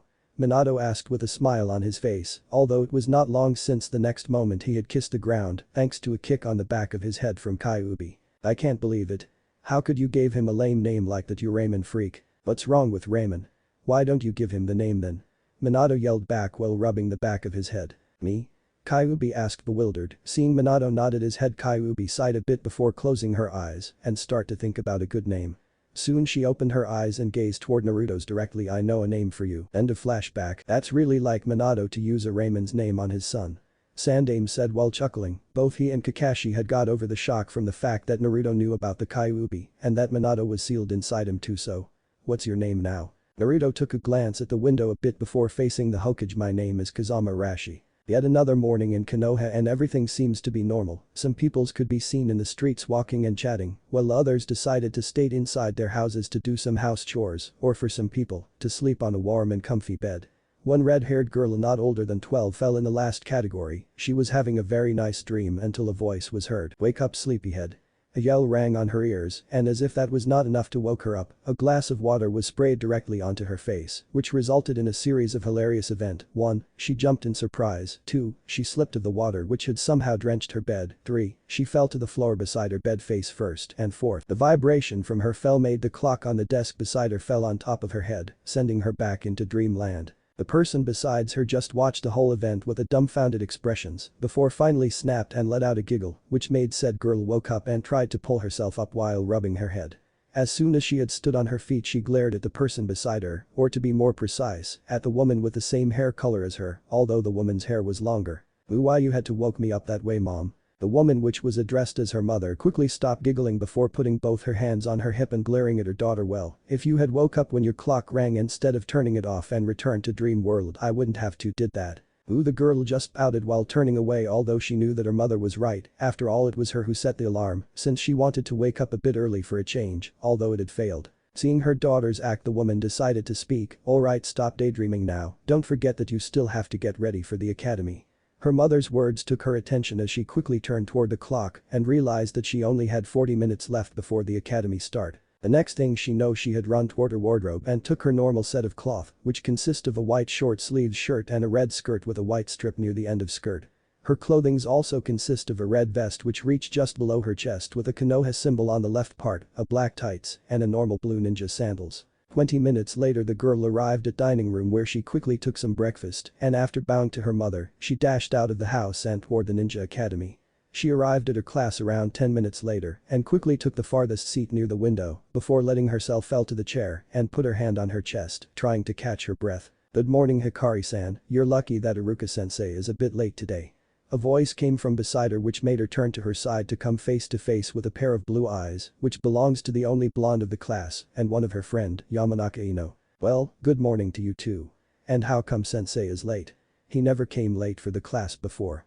The girl, now known as Hikari, said as she put her index finger on her chin, making a thinking pose. The blonde shrugged before mimicking her friend's action. I don't know, but from the rumor I heard there's going to be a new student in our class today. New student? Hikari asked, confused. Yep, I heard that he was around our age and that he had been traveling alone in the wild before he came here to our village. They also said that Sandame Hokage was the one who gave him the permission to enter our class. Sandame himself? Wow, Hikari said in amazement. She was about to say something before the door was opened and a Chunin by the name of Yumino Ruka walked inside together with boy who had a long red hair. She couldn't help but focused on the boy as she could see that the boy was quite strange. He seems to be quite mature for a boy his age, and somehow he looks familiar, although she wasn't sure since the mask on his face made her unable to see his full face. She could see that some of her classmates also had some interests on the new boy, especially some girls who were drawling at him, but no one was able to say anything as she could heard her teacher started to speak. Well, students, we had a newcomer here in our class. His name is Kazama Rashi and he is around your age, so please befriend with him, okay? Hiruka said while Arashi just stayed there in silence and gazed at his new classmates before his eyes fell on a particular red-haired girl who was looking at him as well. Dad, is that her? From what I see, she looks a bit like your mother, so I would say yes. I see, hope she doesn't recognize me though.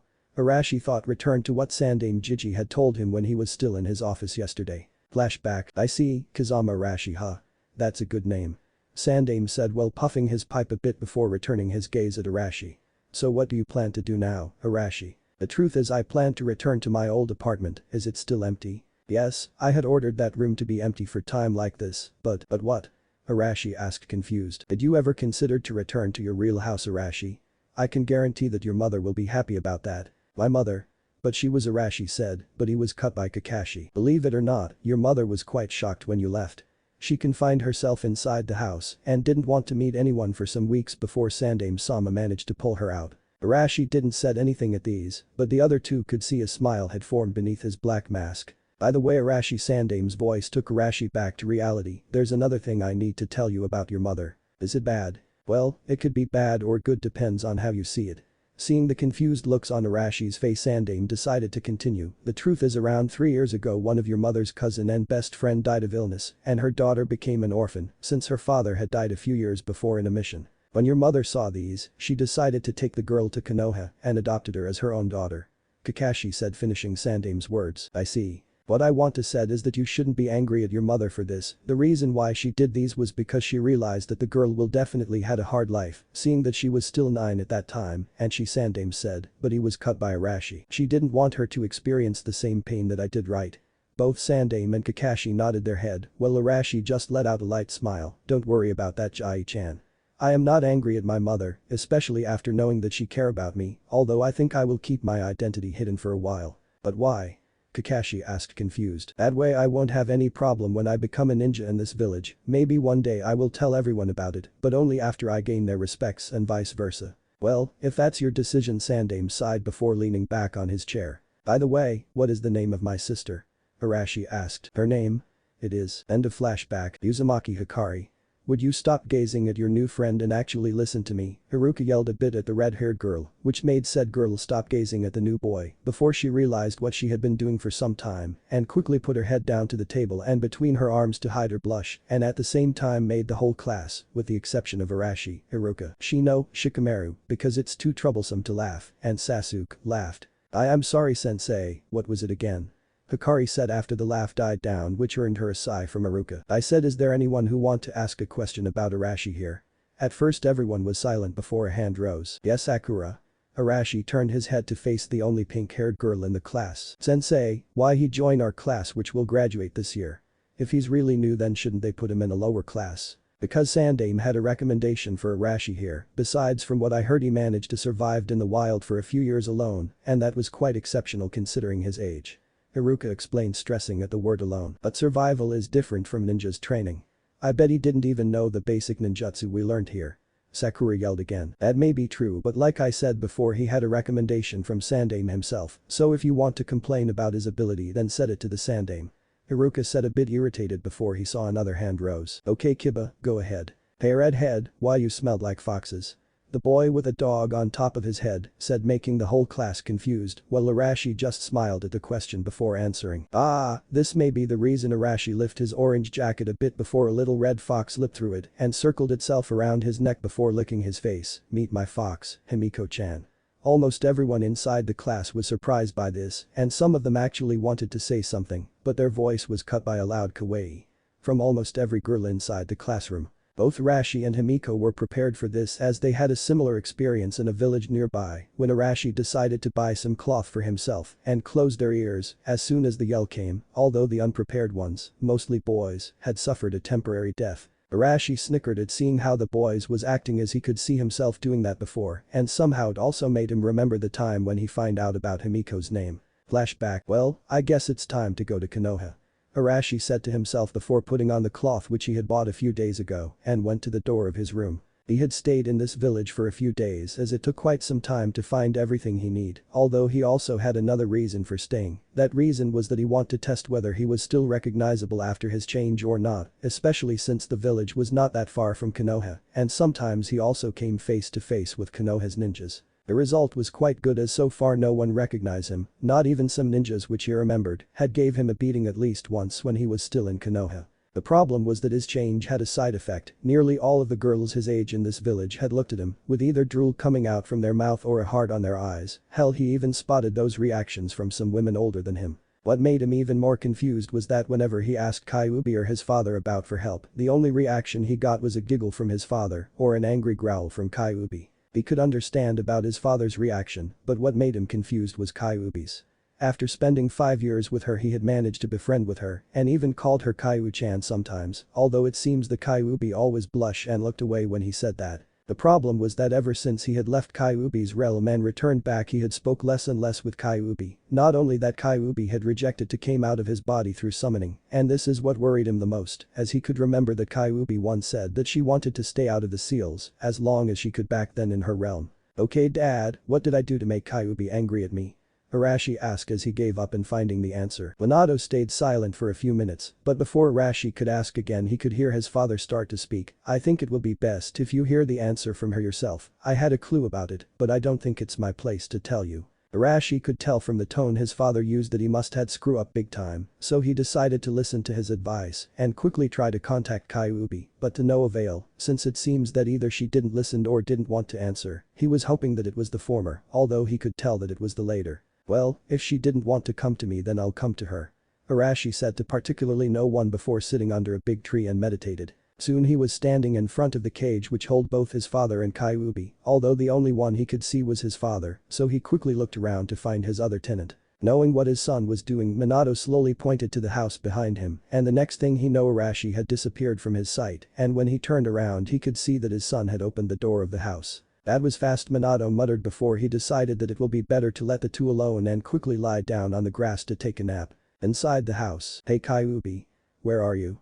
Arashi yelled a bit, although he got no response. "Kyuubi. It's me, Arashi." He yelled again a bit louder but still got no response. Seeing that it was useless, Arashi decided to walk around the house until he was in front of Kyuubi's room. Kyuubi had told him where it was when he visited before. Arashi knocked the door a few times and got no response, but he could swear that he had heard her voice from behind the door. Seeing that nothing will be solved this way, Arashi slowly tried to open the door, and surprisingly it wasn't locked, so he decided to walk silently inside. What he saw next was not something he had expected before. He could see that Kyuubi was there sitting on a chair, and it seems that she was gazing at a picture on her hand. Arashi tried to speak, but his words was cut when he saw tears on Kyuubi's eyes. "Hey Arashi-kun." Kyuubi yelled a bit when she found out that Arashi was inside her room, but quickly put her hand on her mouth when she realized what she had just said, although it seems that Arashi had heard it quite clearly. Unfortunately for Kyuubi, her reaction made the picture on her hand fell toward Arashi's feet, which made him took it, and he could see two people in it, one woman who he identified as Kyuubi thanks to the ear and tails, and another person, which is a man around 20 years old, who had a bright red hair like Kyuubi and had his hand around Kyuubi's waist. When he looked even closely at the man, he could see that the man was smiling warmly, and somehow that smile was similar to his own, and that's when he realized that this man was definitely a human. "Kyuubi, this is," Arashi asked while facing toward Kyuubi, who seems to be trying to hold back tears. "Give it back," Kyuubi said with a low voice. "Huh?" Arashi asked, dumbfounded. "I said give it back." Kyuubi yelled while moving as fast as she could and took the picture back from Arashi, which surprised Arashi and made him lost his balance and fell to the ground. "Hey. What was that for?" Arashi yelled back. "Shut up. Why don't you just stop being curious and leave me alone?" Okay, now Arashi was pissed. He came here to apologize for a mistake he didn't even know what, and now she wanted him to leave her alone after making him fall to the ground. "Just what's wrong with you? I came here because I wanted to ask you about why you won't even talk to me, and here I got you yelling at me for no reason." Too bad for him, Kyuubi was quite angry herself and quickly yelled back, "Why do you care about that? Especially when you had every girls on the village ogling at you. What's the connection between those girls and you being angry at me?" "Oh, I don't know. Maybe because you look so much like my late husband and the fact that I cared about you so much, but you didn't even get a hint about my feelings." "Well, what did you just said?" Arashi was speechless at this, especially about the fact that Kyuubi had a feeling for him. Truth to be told, he do care about Kyuubi. All this years with her had shown him the other parts of the demon fox, which had intrigued him so much and had made him fell in love with the red-haired beauty. Despite that, he was scared that Kyuubi will reject him if he confess. After all, she was a queen of demon fox and probably the strongest being in the world, while he was nothing but a human sacrifice who was chosen to hold said demon. Hearing Arashi's answer and seeing his surprised look, Kyuubi couldn't help but assume the worst and decided to let out every thought inside her, since at least it will enlighten the pressure inside her even a bit. "Yes. Are you surprised? You may had a different face, but you're so similar to him in every possible way. The way you smile, the way you act toward other people, heck even your kindness and forgiving attitude are totally the same as him." Kyuubi Arashi wanted to speak, but Kyuubi won't let him. And why do you think I gave that name to you? That was his name for God's sake. That's right. Even your name have a similar meaning. Kyuubi had lost it, she didn't even aware of the tears flowing out from her eyes, while Arashi couldn't say anything and just stand there like a statue. Seeing this, Kyuubi decided that she had had enough and ran toward the door, but she quickly stopped when she felt that Arashi's hand had caught one of hers. What are you, let me go. Kyuubi's words fell to deaf ear as Arashi just pulled her toward him, making her fell to his chest before putting his arms around her. Surprised by his action, Kyuubi just stand there dumbfounded. She didn't even try to resist his grip since she could feel that her strength somehow disappeared by the time he hugged her tightly, not only that she couldn't help but felt really comfortable by resting her head on Arashi's chest. They stayed like that for a moment before Arashi decided to break the silence. You were right, Kyu-chan, I'm sorry that I didn't notice your feelings toward me. What are you? But you're wrong about one thing. Arashi loosened his hug a bit before tilting his head down a bit so that he was face to face with Kyuubi. I do care for you, ever since the first time I met you and all these times with you in the demon realm. I didn't understand it at first, but I do know. A moment later, Kyuubi could feel the tears had stopped flowing from her eyes as Arashi pulled down his mask and slowly kissed her cheek before pulling back to wipe the tears from her eyes. Hey Arashi-kun, I love you, Kyuubi. Arashi said before slowly putting his mouth over hers, which made her eyes open wider before she slowly closed them and kissed back. A streak of tear fell from her eyes, but this time it was a tear of joy. A few moments later they broke the kiss and embraced each other. They stayed like there for a minute before Kyuubi spoke. Himiko, huh? Arashi asked a bit confused before Kyuubi spoke again. That's my real name. Kyuubi blushed a bit before facing Arashi once again. I think you deserve to know it. Arashi smiled warmly toward Kyuubi before pulling her into another embrace. I love you, Himiko-chan. I love you too, Arashi-kun.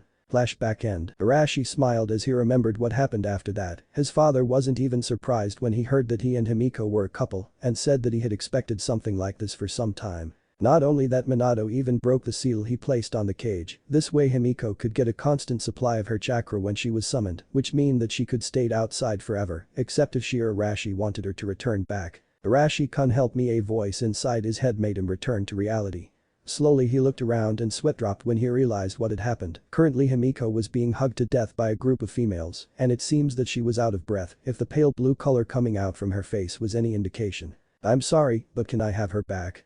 Arashi said, which made the girls hugging Himiko faced him with puppy eyes, which desperately asked him to let them hug her a bit longer. Arashi almost gave into it, but a yip from Himiko made him realize that she didn't want to suffer any longer, so being a good boyfriend he shook his head and took Himiko back before putting her on top of his shoulder. The girls slowly returned back to their seats while pouting before Iruka asked if there's anyone else who want to ask something, but seeing that no one raised their hands, he decided to end the introduction. The day passed quite fast, and Arashi found himself surrounded by his classmates, mostly females, who throwing questions after questions like, where do you live or do you have a girlfriend?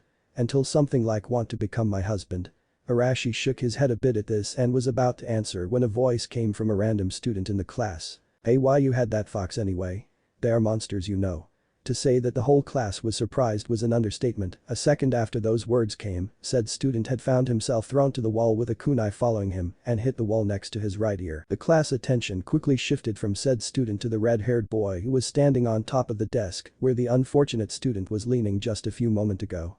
Said those words once more and I'll make sure that you won't be able to speak for eternity. Arashi said while letting out a killing intent at the stupid student, making him piss his pants before he turned around and jumped off the desk and toward the door with Himiko following him. Inside the class murmurs could be heard about how strong Arashi was, but a certain Avenger couldn't help but angry and jealous at that power before walking toward the door himself. On the rooftop, you know, I don't think that was necessary, Arashi-kun.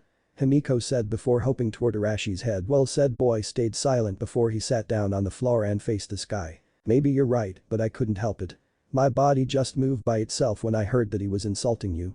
Arashi lifted Himiko's body from his head and put her at his lap before petting her head slowly, gaining a purr from her. Arashi's attention quickly shifted when he heard that the door behind him opened and he could see that there's someone there. Huh? Isn't that Weasel-san's brother Sasuke? What is he doing here? Arashi thought before standing up while Himiko just climbed up to his shoulder. Before he managed to ask anything though, said Uchiha had opened his mouth to speak. Fight me? Huh? What for? Arashi said in a confused tone before he realized that there are some other people watching them, although it seems that the Uchiha in front of him didn't realize it. Shut up and fight. Sasuke yelled while dashing toward Arashi and throw a punch at his head. Arashi's quick reaction made him able to dodge it easily, but it seems that this just made the boy in front of him even more agitated as he threw a bunch of kunai toward Arashi, although all of them were dodged. Damn, what's with this person? I didn't even know him, for God's sake.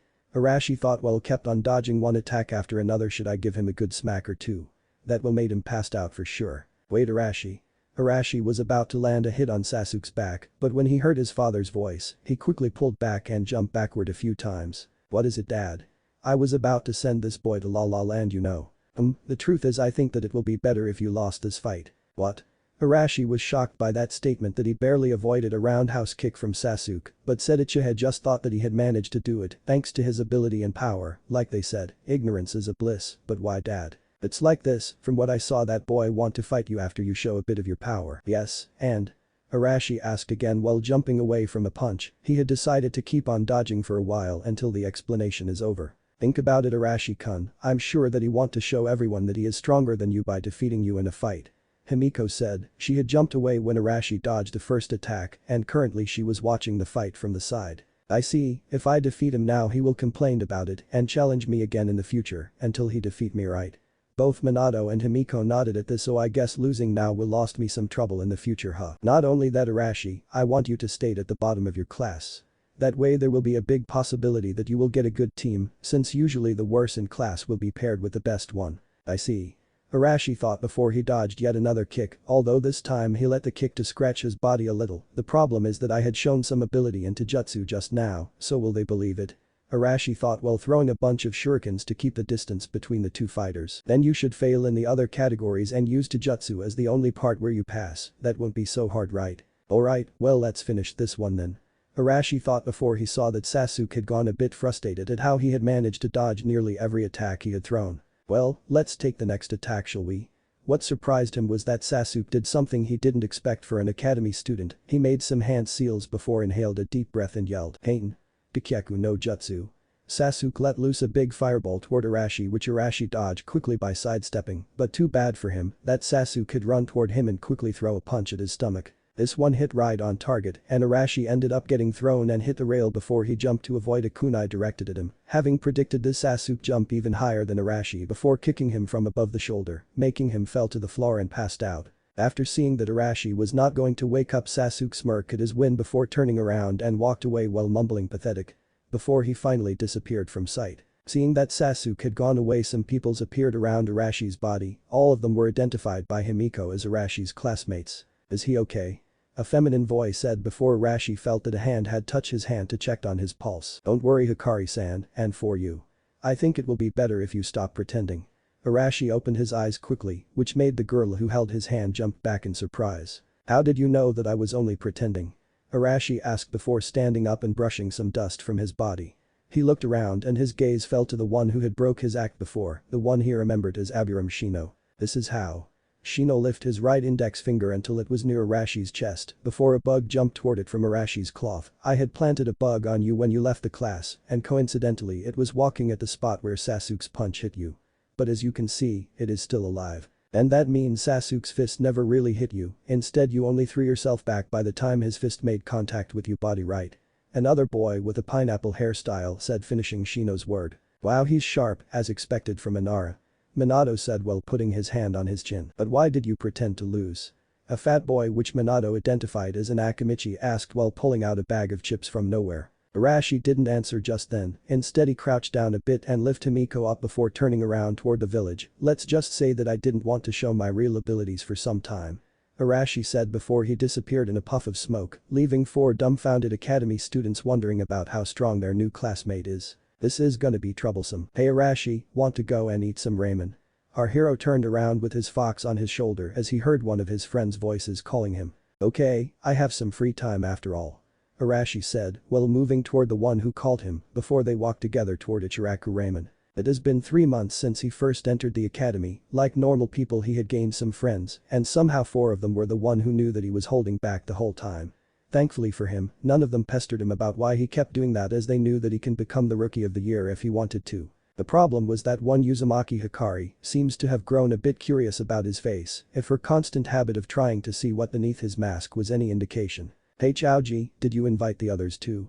Arashi turned to his friend and seeing him nod his head. Yup, they should be there by now. I invited them first since they can't eat as fast as us. Arashi smiled at this.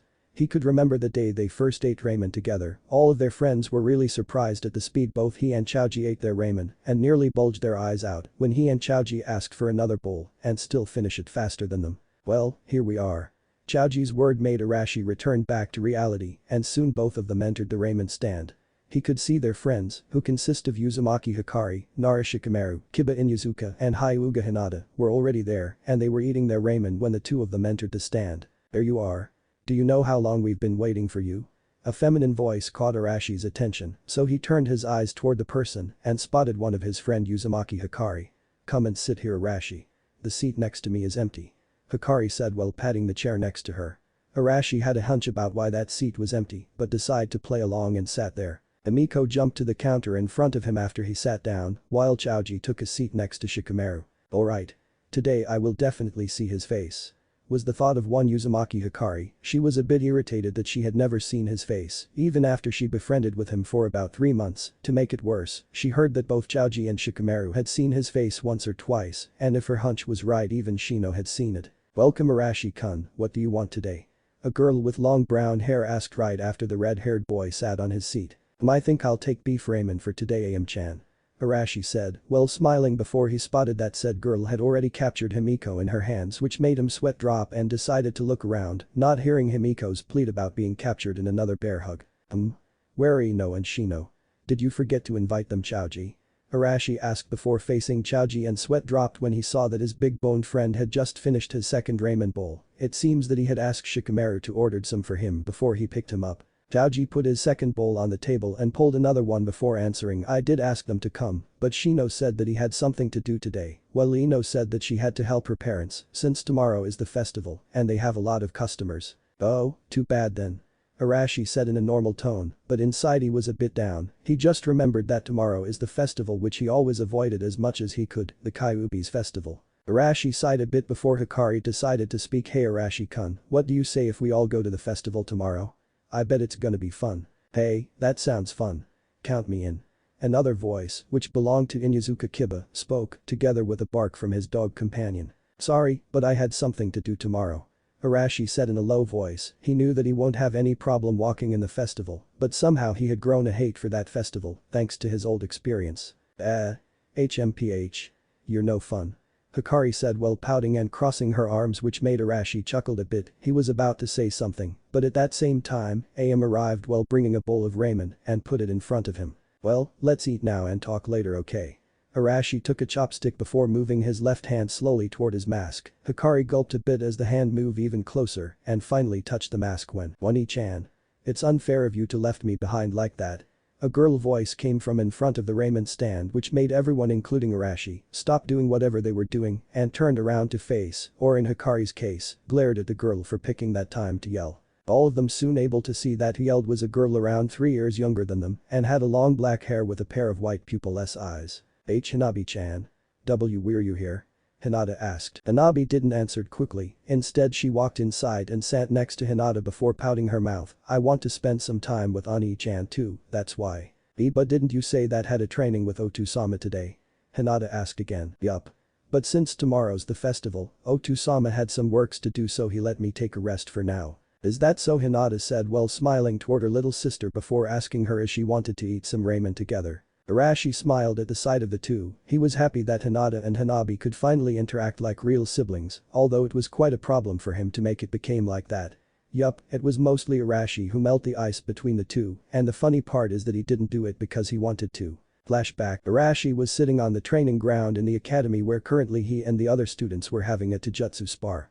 The boys' fight had finished with Sasuke emerged as the victor and Arashi as the runner-up. Of course he was holding back, but no one except the 4 friends he have knew about it. Currently the girls' fight had come to the final round, where one Hinata Hyuga was fighting against Uzumaki Hikari. Both of them put up a good fight in some people's eyes, and soon the fight ended with Hikari as the winner.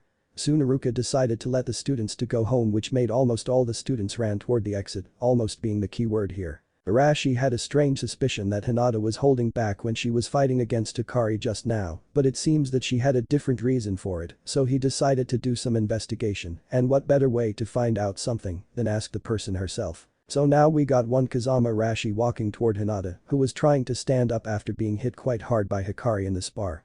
She managed to stood up, but somehow she lost her balance and fell backward. She closed her eyes and waiting for the impact, but soon she realized that someone had caught her if the hand behind her back was any indication. "Boy, are you alright?" the person said. His voice was low, but she could tell that the person was a boy and quickly blushed at the thought of a boy holding her. "Why yes, I am fine." Hinata stuttered. She slowly opened her eyes, and soon she could see a pair of blue eyes gazing at her. She gazed at the boy's eyes for some time before she realized who it was. Arashi-kun. Hhhh's holding MMME. Was the thought in her head before her face became as red as a tomato, and she do what normal girls do when the person they admired from afar came to them and hold them, fainted like a log. "Oh oi. What are you fainting for? Oi. Hinata." Arashi yelled a bit while shaking her body a bit to no avail. He would ask some help from his father or Himiko for this, but the problem was that both of them were currently laughing their ass off inside his mindscapes, so they were out of the question. "Just how dense can you be?" A voice came from behind him which made him turn around and came face to face with Hikari. "Come on, put her below that tree so she could rest." And he did just that. Soon after both he and Hikari were talking about the reason why Arashi was trying to talk to Hinata before Hinata started to regain her consciousness. "Oh, where am I?" Hinata slowly pulled herself up and looked around, but before the two could said anything her gaze fell to Arashi's face which was only around 30 centimeters apart. Soon the red color of her face returned and she fell backward to return to La La Land. This act of waking up and fainting was replayed for more than 5 times before Hikari finally had enough and told Arashi to sit in the tree branch before splashing a glass of water at Hinata to wake her up. They ended up talking that way, with Arashi sat in the tree branch while the two girls sat under the tree. Soon Arashi got the answer to his question. It seems that Hinata had a low self-esteem due to her father's change of behavior toward her after her mother's death. The other reason of her holding back was because she didn't want to accidentally hurt another people which consist of her friends and little sister in a spar, and the result was she ended up losing in the spar and getting scolded by her father, which gave another blow to her already low self-esteem. Arashi thought about it for a moment before he finally decided to speak. "You know Hinata-chan, sometimes holding back in a spar could insulted your opponent, especially when said person was thinking that you're his or her rival." Knowing that Hinata was confused, Arashi decided to continue. "If someone who thought you as his or her rival, in your case, your sister managed to defeat you in a spar, she will definitely feel happy for that as she know that she was stronger than you. The problem is, if she find out that you were holding back her pride will be crushed. She will feel that all of her ability was a fake and all of her image about her being a strong shinobi will crumble as she realized that she defeated you when you weren't even trying and could defeat her if you wanted to." But I don't want to hurt her," Hinata said in a low voice. Arashi sighed before jumping off the tree and turned his back at the girls. Sometimes getting hurt could be a good thing, since by getting hurt peoples can find out their weakness and they can try to find a way to cover it. Arashi said before turning around and gazed at Hinata. "Tell me, Hinata-chan. Which one do you prefer? You defeat your sister in a spar and help her to improve her, an enemy defeat her in a mission and kill her." Flashback end. After the talk with him, Hinata started to change her behavior. She still stuttered sometimes, but she no longer hid her ability or holding back in a spar. That was proved by her defeating her sister in a spar which surprised nearly everyone of the Hyuga clan including her father. The problem was just as Arashi had predicted, Hanabi got her pride crushed that same day. Before anyone could say anything she ran away from the compound with tears on her eyes and as if it was decided by fate, she stumbled into good old Arashi. Flashback, another one. "Ouch, watch where you were walking, kid," Arashi said while pulling himself up from the ground. He was busy talking with his father and Himiko about whether his decision to help Hinata was good or bad when all of a sudden a little girl with long black hair and a pair of wide eyes crashed him, making both of them fell to the ground. "Wait a sec, wide eyes." Arashi took a better look at the girl in front of him and soon he realized that he did stumble into a Hyuga. Not only that, he remembered her as the one he helped 5 years ago when he left the village. "Hey, are you okay?" Arashi asked while moving one of his hand toward the girl trying to help her when he realized that she was wounded and had some part of her cloth tore, but she shook it away before standing up by herself and started to walk past Arashi.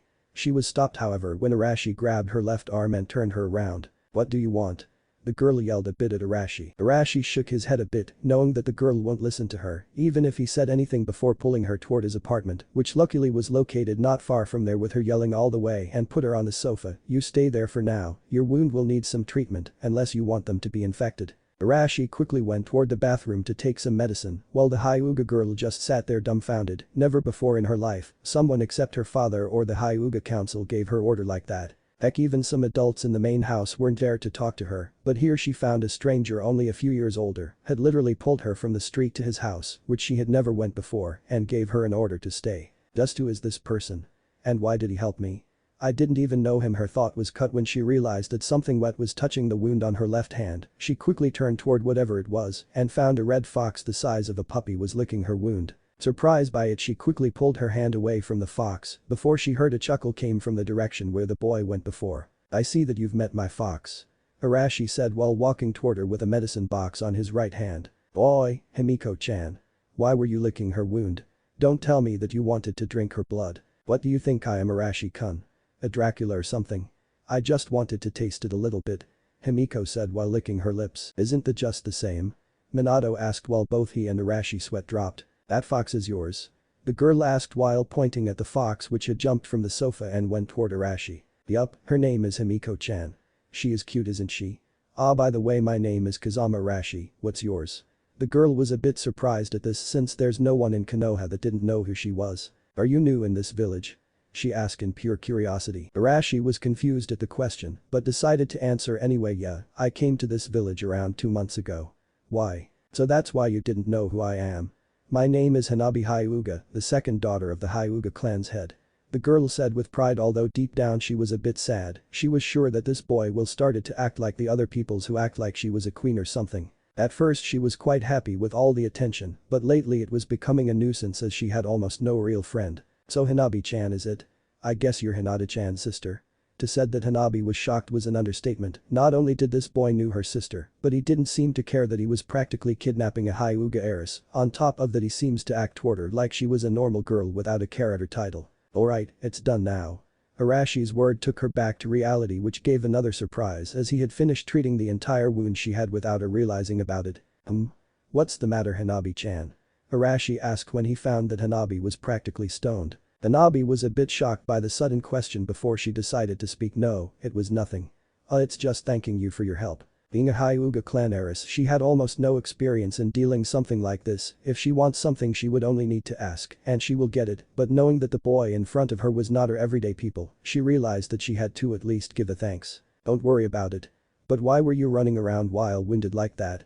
Actually, he had a nice guess about why, but he just wanted to make sure. She hesitated at first, but soon she started to explain about how her sister changed her attitude and defeated her in a spar, and also about how her broken pride made her ran away from everyone, and especially from her father and sister, before she finally crashed into Arashi. In other words, it was your fault that this all happened, wasn't it, Arashi? Minato asked while Himiko just nodded her head in agreement. Oi, don't blame everything on me, please. How did I know that my advices will result this way? Well, since it had become like this, you should help her gain her confidence back now. That way everything will be fine, I hope. Himiko said the last part with a low voice, although both Arashi and Minato had heard it. Let's just hope this works. Arashi sighed before turning toward Hanabi. Hanabi-chan, what do you think about your sister's change? Is it good or bad? Hanabi was confused at the question. She thought about it for a minute before hugging her leg and speak. The truth is, I'm a bit happy with her change. I knew how bad Otu-sama and the elders were treating her just because she always lost to me in a spar, so I guess she will gain a bit respect from them now. At the same time, I also feel sad to find out that I was fooled all this time and that I was so weak. Tears fell from her eyes as she said those words, but before Arashi could said anything, Himiko had jumped to her lap and licked some of the tears away, which made said girl smiled a bit before capturing the fox in a bone-crushing hug, or as much as her little hands could. Seeing this, Arashi just chuckled before he sat down on the sofa next to her and patted her head.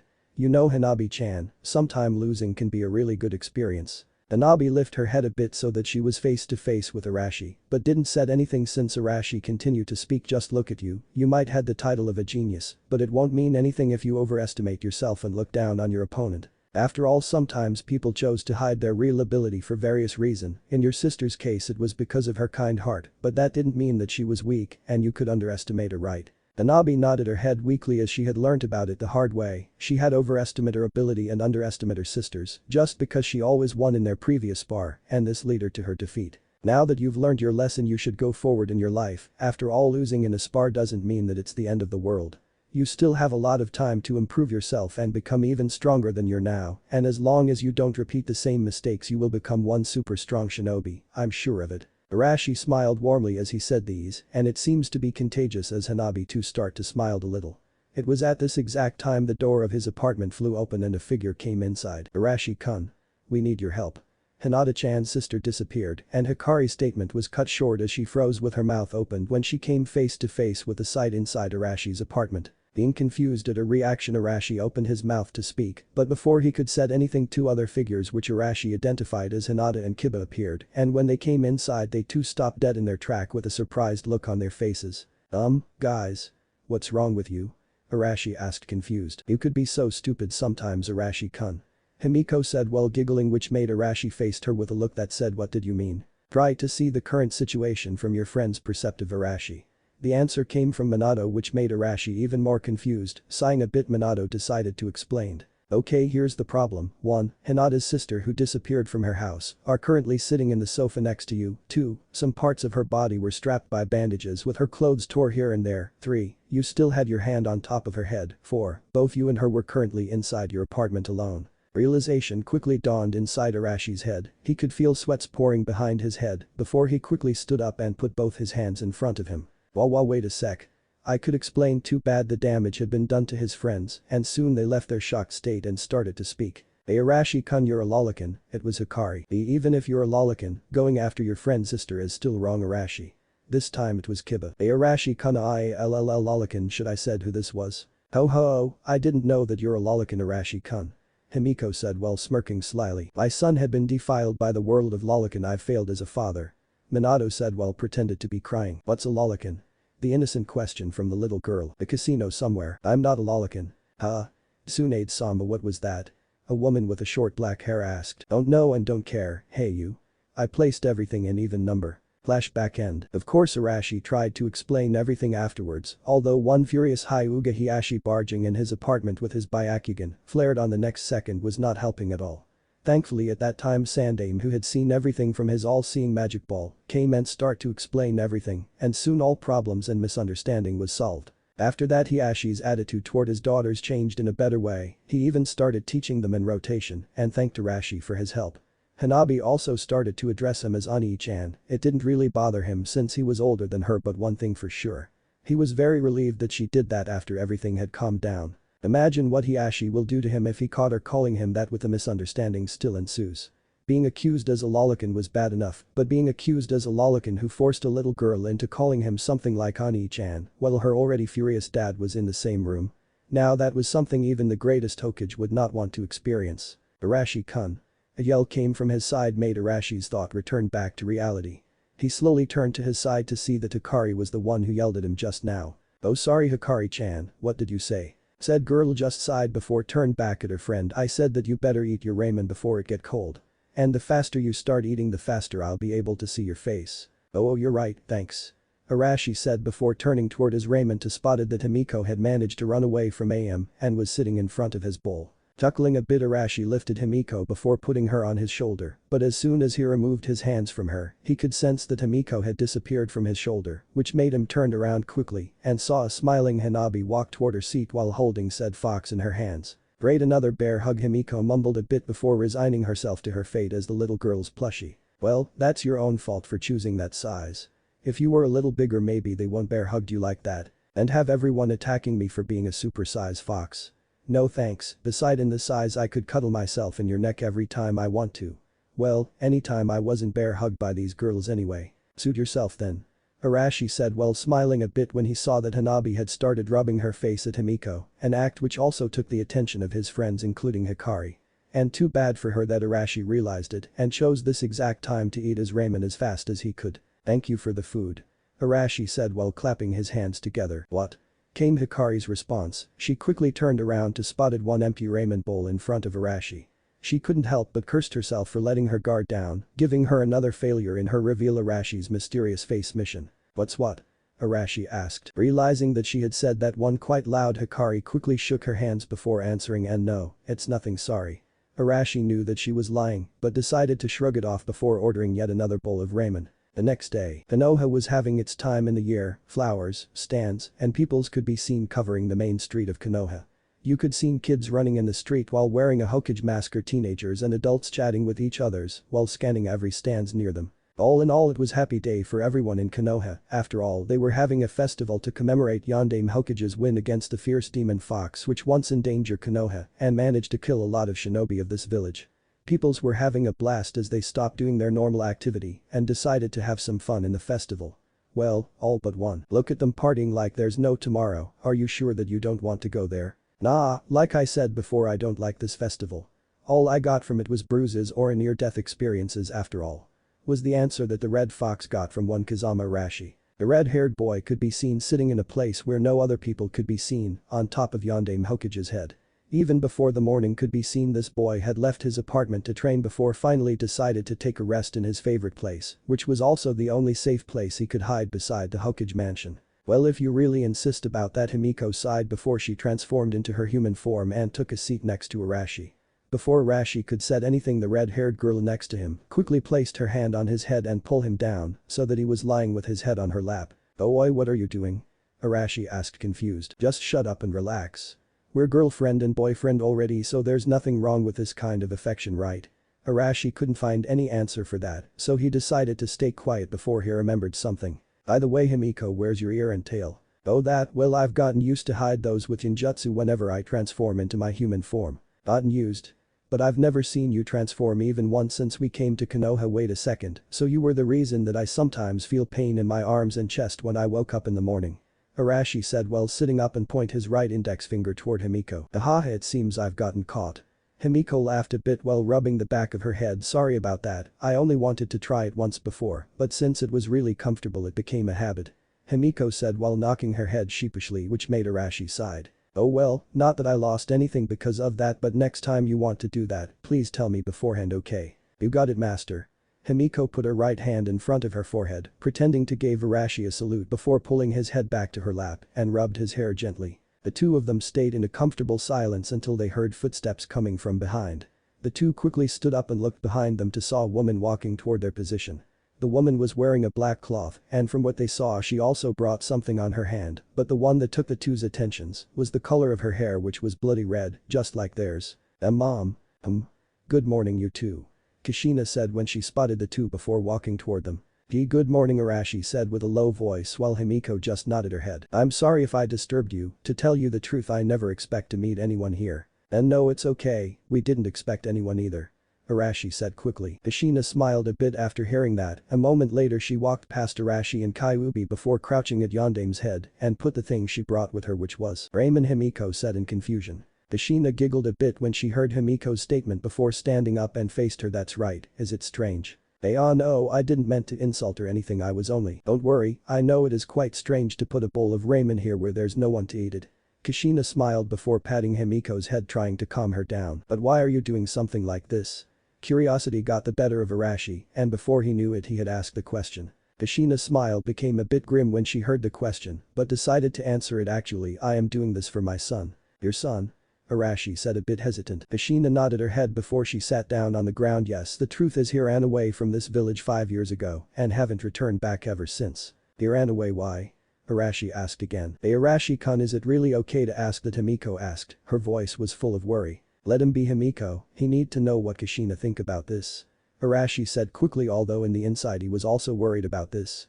On one side he wanted to believe in Kushina, but on the other side, he also worried that Kushina still bore some hatred for his death. Kushina stayed silent for some time before started to speak, because this village was filled with stupid people, including me. A tear fell from her eyes when she said that, but before anyone could say anything she speak again. "My son, he was a hero who protect our village from a demon, yet we were blinded by hatred and saw him as the demon itself in the end. We threw our anger at him, he was beaten almost every day, and if not for some people who actually cared for him, he would have died by that time. I don't know how he did it, but he always endured those pain and smiled, but I know that he was crying deep down. And to make it worse, even his own mother had treated him badly." Kushina could feel the tears had start flowing from her eyes, but did nothing to stop it. Instead she just hugged her leg and continued her story. "Yes, I never knew at that time, but after speaking with Sandaime-sama, I realized that I had hurt my own son badly, that I have never tried to understand him, my own son, not even once." After saying those words, Kushina slowly reached inside her cloth before pulling a really familiar pendant out.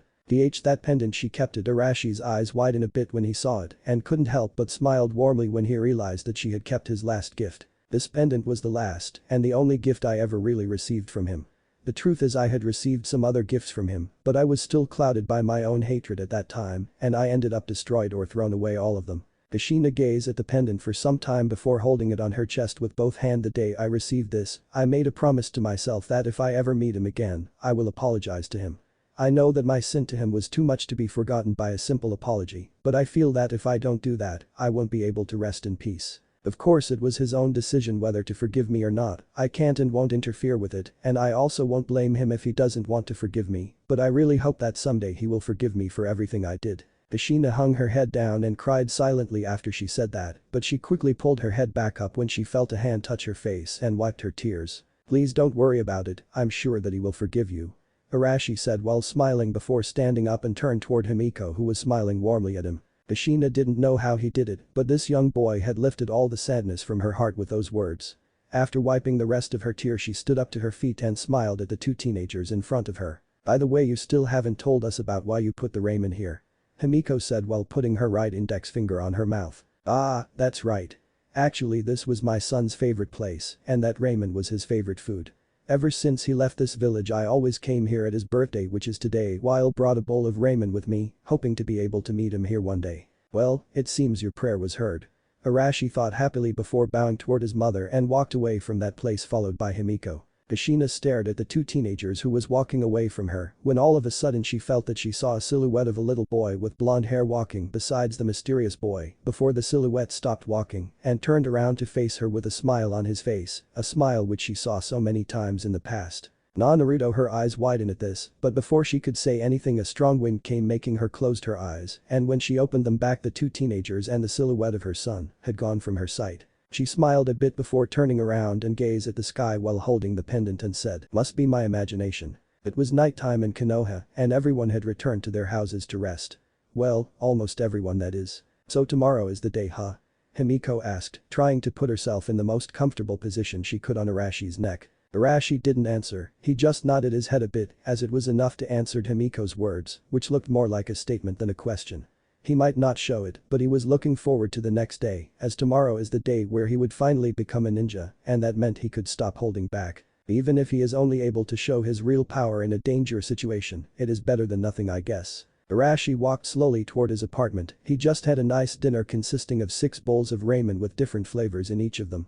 Something which made Himiko growl at him while saying that ramen is not a good diet and that he should eat more fruits or vegetables. Of course all that advices fell on deaf ears, since in both Arashi's and Minato's point of view, ramen is the gift from the god itself, something which made her note them as the ramen freaks duo. Arashi had just reached the door of his apartment when the three noticed 2 chakra signatures moving away from the Hokage mansion, and judging from the speed they moved, something wrong must have happened. After a little discussion with Himiko and Minato, Arashi decided to see what happened before dashing toward the 2 chakra signatures, and luckily for him, the 2 had stopped moving a while ago in a forest nearby.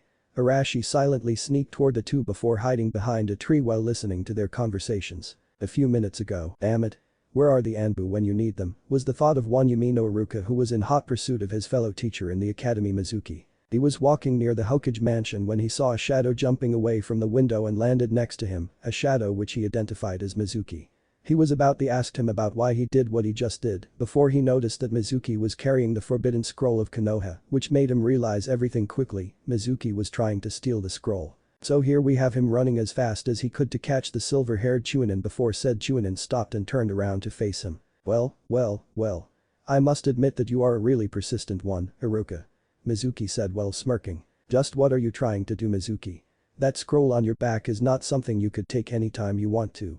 Iruka pointed at the scroll with anger plastered on his face, but it quickly turned into confusion when Mizuki started to laugh. Mizuki stopped laughing a second later and shook his head before closing his eyes and sighing, Iruka, you are really stupid, aren't you? Of course I'm doing this for power. Mizuki yelled a bit before dropping the scroll to the ground. In this scroll, we have a lot of secret jutsus, which will make me as strong as a cage, and when I'm done I could trade it to the other villages for some cash too. Pretty beneficial, isn't it? To say that Iruka was disgusted at this was an understatement.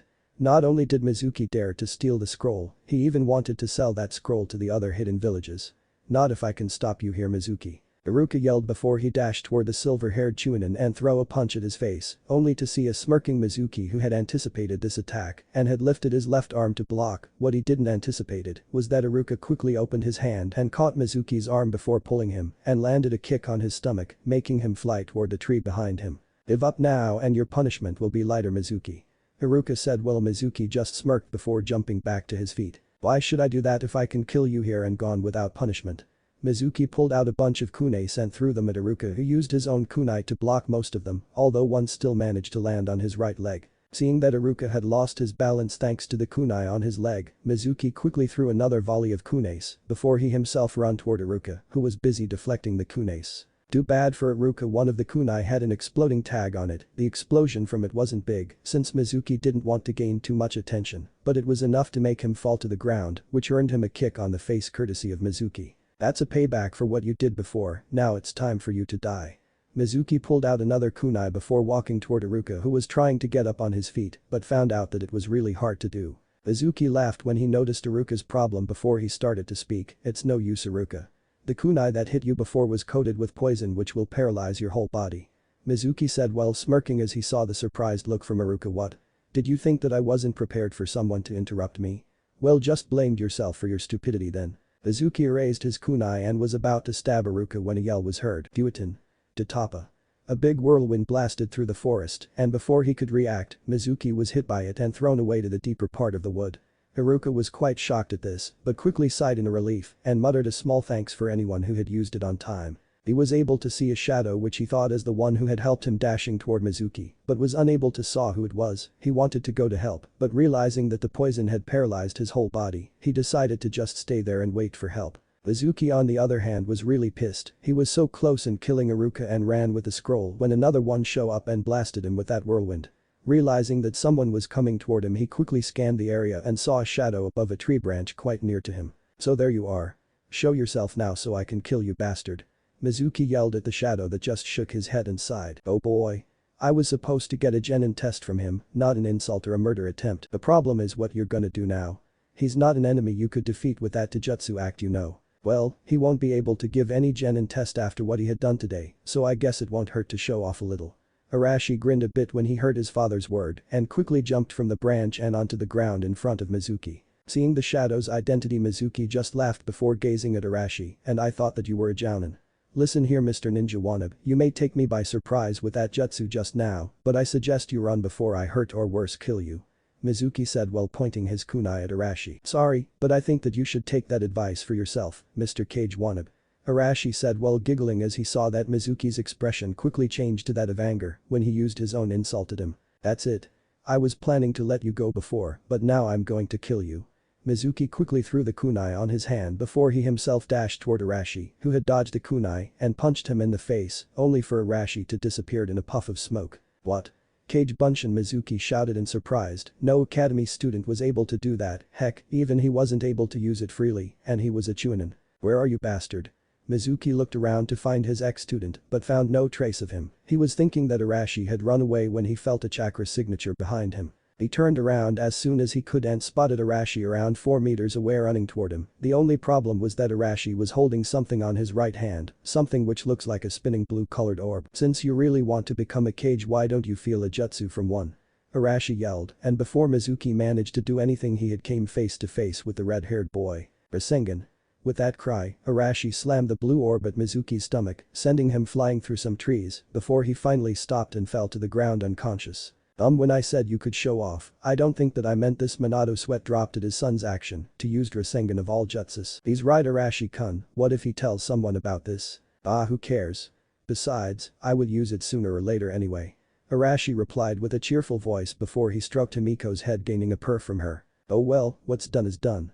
But I suggest that you go home now before another ninja come here. I doubt that those trees Mizuki broke will gain no attention. But that said, Arashi quickly jumped away from that place, and thanks to that, he managed to return home unnoticed by a group of Anbu who came 10 seconds later after they found an injured Iruka, who quickly explained everything before he pointed at the directions Mizuki had been thrown to. The incident created quite an uproar the next day, especially when a rumor that the one who stopped Mizuki was only an academy student was heard. Most of the civilians claimed that it was Uchiha Sasuke who did that and praised him to no end, although most of the wiser shinobis, excluding some stupid fangirls, knew that there's no way that he could do something like that. Mizuki was at least mid to high chunin, and from what they heard from his teacher in the academy, Sasuke was high genin at the most. Too bad for those who wanted to know the truth that Mizuki's confession was held by the Sandaime, and no one else knew who had defeated Mizuki yesterday, since Sandaime didn't want to tell anyone, saying that said person had came to him and asked that his identity kept as a secret. He made this one up. Well, the truth is Ibiki knew who that person was, but who would dare to ask him anyway? In the academy the same rumor could be heard, and many students were discussing about it since they knew that Mizuki may be a bad teacher, but he was strong nevertheless. Of course the main choice for this discussion was Uchiha Sasuke, since everyone knew him as the best of all, although there are 5 students who had a different opinion about this. Yup, 5 students, 4 of them consisted of them who knew that if an academy student was the one, it must be Kazama Arashi.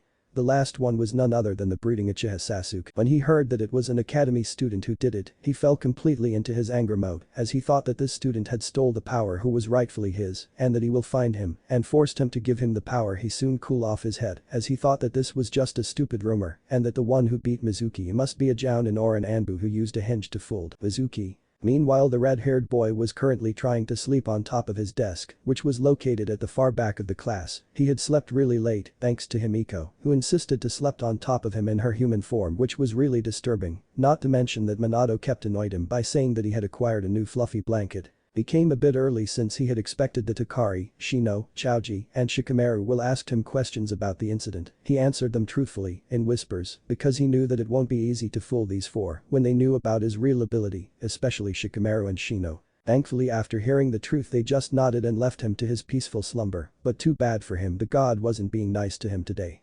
He could heard a loud running sound from the hallway, and in an instant the door of the classroom was opened really quickly before 2 peoples emerged from it. I'm going to sit next to Sasuke-kun. No, you won't, forehead. I will. Oh, I will, no pig. Just you watch. Not so fast, Pinky. Don't forget that I'm faster than you. Oh yeah, well it's okay since I'm much more beautiful than you. You? Beautiful. When hell freeze over. Will you two shut up? Both his sides are empty, so stop fighting and just sit down. The 2 stopped their fighting when they heard Arashi's yell. They stayed there for a few seconds before realizing that Arashi was right and quickly took a seat. This made the other students sigh in relief, as they didn't have to hear their yell anymore. But one Uchiha silently cursed himself for not taking the seat near a window, and Arashi for telling this too about the seat. How come they didn't notice that those seats were empty? It was clear that no one wanted to sit there after being kicked away by those 2 every time. Arashi muttered before putting his head back on the table. Well, that's what a fangirl is all about. You were lucky to be in the same class as that Uchiha, otherwise you might get some of them chazzing you. Himiko growled when he heard what Minato said. If any of those fangirls tries to do that, I'll make sure that they stay in the hospital for a whole month. Wow, talked about a possessive girlfriend. Can't you tone it down? I'm trying to sleep here. Arashi sighed mentally, but like I said, God wasn't being nice to him today, as by that time the door of the class opened again and a bandaged Iruka came in while bringing a bunch of papers. Alright class, now we'll start the Genin exam, so do your best and don't fail, okay? Some of the students nodded their head while some other just stayed silent as Iruka started to spread the paper. 3 hours later, Arashi walked lazily toward the training ground. So far they have finished the written test, Jinjutsu test, Shuriken throwing test, and currently they were having the Taijutsu test. Due to Mizuki's absence and Iruka's injury, the test was a bit different. Instead of fighting a teacher, they were pitted against each other in one-on-one battle. To prevent a one-sided battle, Iruka had paired the students by their score when they were in academy, and just his luck that he was paired against Sasuke. So how should I do this one, Dad? Arashi asked, as from all the tests before this, he had scored average in Shuriken but failed in both the Jinjutsu and written test. I say that you should hold your ground and give Sasuke a hit or 2 before losing. Why don't you just let Arashi defeat him? This is the last test after all. Well, alright I guess, but don't forget to hold back, okay? He's not as strong as Mizuki, so you will end up hurt him badly if you forget. Roger that. Iruka was letting the girls fight first, so Arashi decided to sit on the ground next to Shikamaru and the others while waiting for his turn. Around 30 minutes later the girls finally finished their fight, and currently Kiba was fighting against Choji while the others still waited for their turn. Arashi just sat there when he spotted Hikari took a seat next to him. That's some wounds you got there. I guess Hinata really improved, huh? True to his words, Hikari did have some nasty bruises on her arms and legs thanks to her trying to block the Gyuukin from Hinata. Yeah, it seems that Hinata really took your advices seriously. Ouch, Hikari said while rubbing her hand with the medicine Hinata gave to her. By the way, are you gonna defeat Sasuke in this one? she said in whisper, which made Arashi nodded his head. Good, he really need to be taught a lesson sometimes. I still don't understand what Ino sees in him. If I have to choose someone, I will definitely choose you. What? Arashi's question made Hikari realized what she just said, which ended up in her trying desperately to close her own mouth with her hands and hid her blushes. Arashi blushed a bit too, but before any of the two could speak again, the fight was over and Iruka called the next competitors, which ended up as Arashi and Sasuke. The two slowly walked toward the arena with a different expression, a confident smirk from Sasuke and a bored look from Arashi. Soon the two went into their fighting position, and when Iruka started the match, Sasuke quickly ran toward Arashi and let out a punch. Arashi dodged the first attack and threw a punch of his own, which was blocked by Sasuke. Decided to speed up things a little bit, Arashi grabbed Sasuke's arm while throwing a kick at Sasuke's leg, making him jump up to avoid the kick, but as soon as he did that, Arashi pulled his arm and threw him away. Sasuke did a spin in the air and landed back at his feet before smirking at Arashi. Heh. I see that you have improved, dope, but this time I will do it seriously. Arashi just yawned when he heard that, which had the desired effect. Covered by anger, Sasuke made another dash and threw a sweep kick at Arashi's leg, which Arashi dodged by jumping backward. Smirking at this, Sasuke quickly stood up and did another kick toward Arashi's body, only for Arashi to catch his leg and pulled him forward while landing, making Sasuke lose his balance and fall to the ground. Is that what you called serious? I'm just warming up, you know. Arashi said in a bored tone. This can't be happening. I always defeated him in spar and I'm not gonna lose now. Sasuke thought angrily before jumping back to his feet and getting back to his fighting position. Don't get cocky, you bastard. I'm an Uchiha and unlike you, we're always the best in everything. Sasuke yelled before throwing yet another punch at Arashi, who just sighed and disappeared right before the punch hit. He disappeared. Where is he? Right, left, behind, above, Sasuke thought while looking toward every direction in his mind when he heard a voice from Arashi. It's front, you fool. True to his words, Arashi suddenly appeared right in front of Sasuke and kicked him in the stomach quite hard, making him bent down while holding his stomach before he tried to hit Arashi, only for his target to jump and did a spin above him. Before Sasuke could turn around, he felt that Arashi had grabbed his head with both of his hand, and the next thing he knew, he was thrown away by Arashi before hitting the tree and falling to the ground. I think the match is over, right? Arashi said while turning toward Iruka, who nodded his head. Arashi could hear cheers from his friends and some of the boys, but he could also hear insults from Sasuke's fangirls, especially Sakura and Ino, for hurting their Sasuke-kun.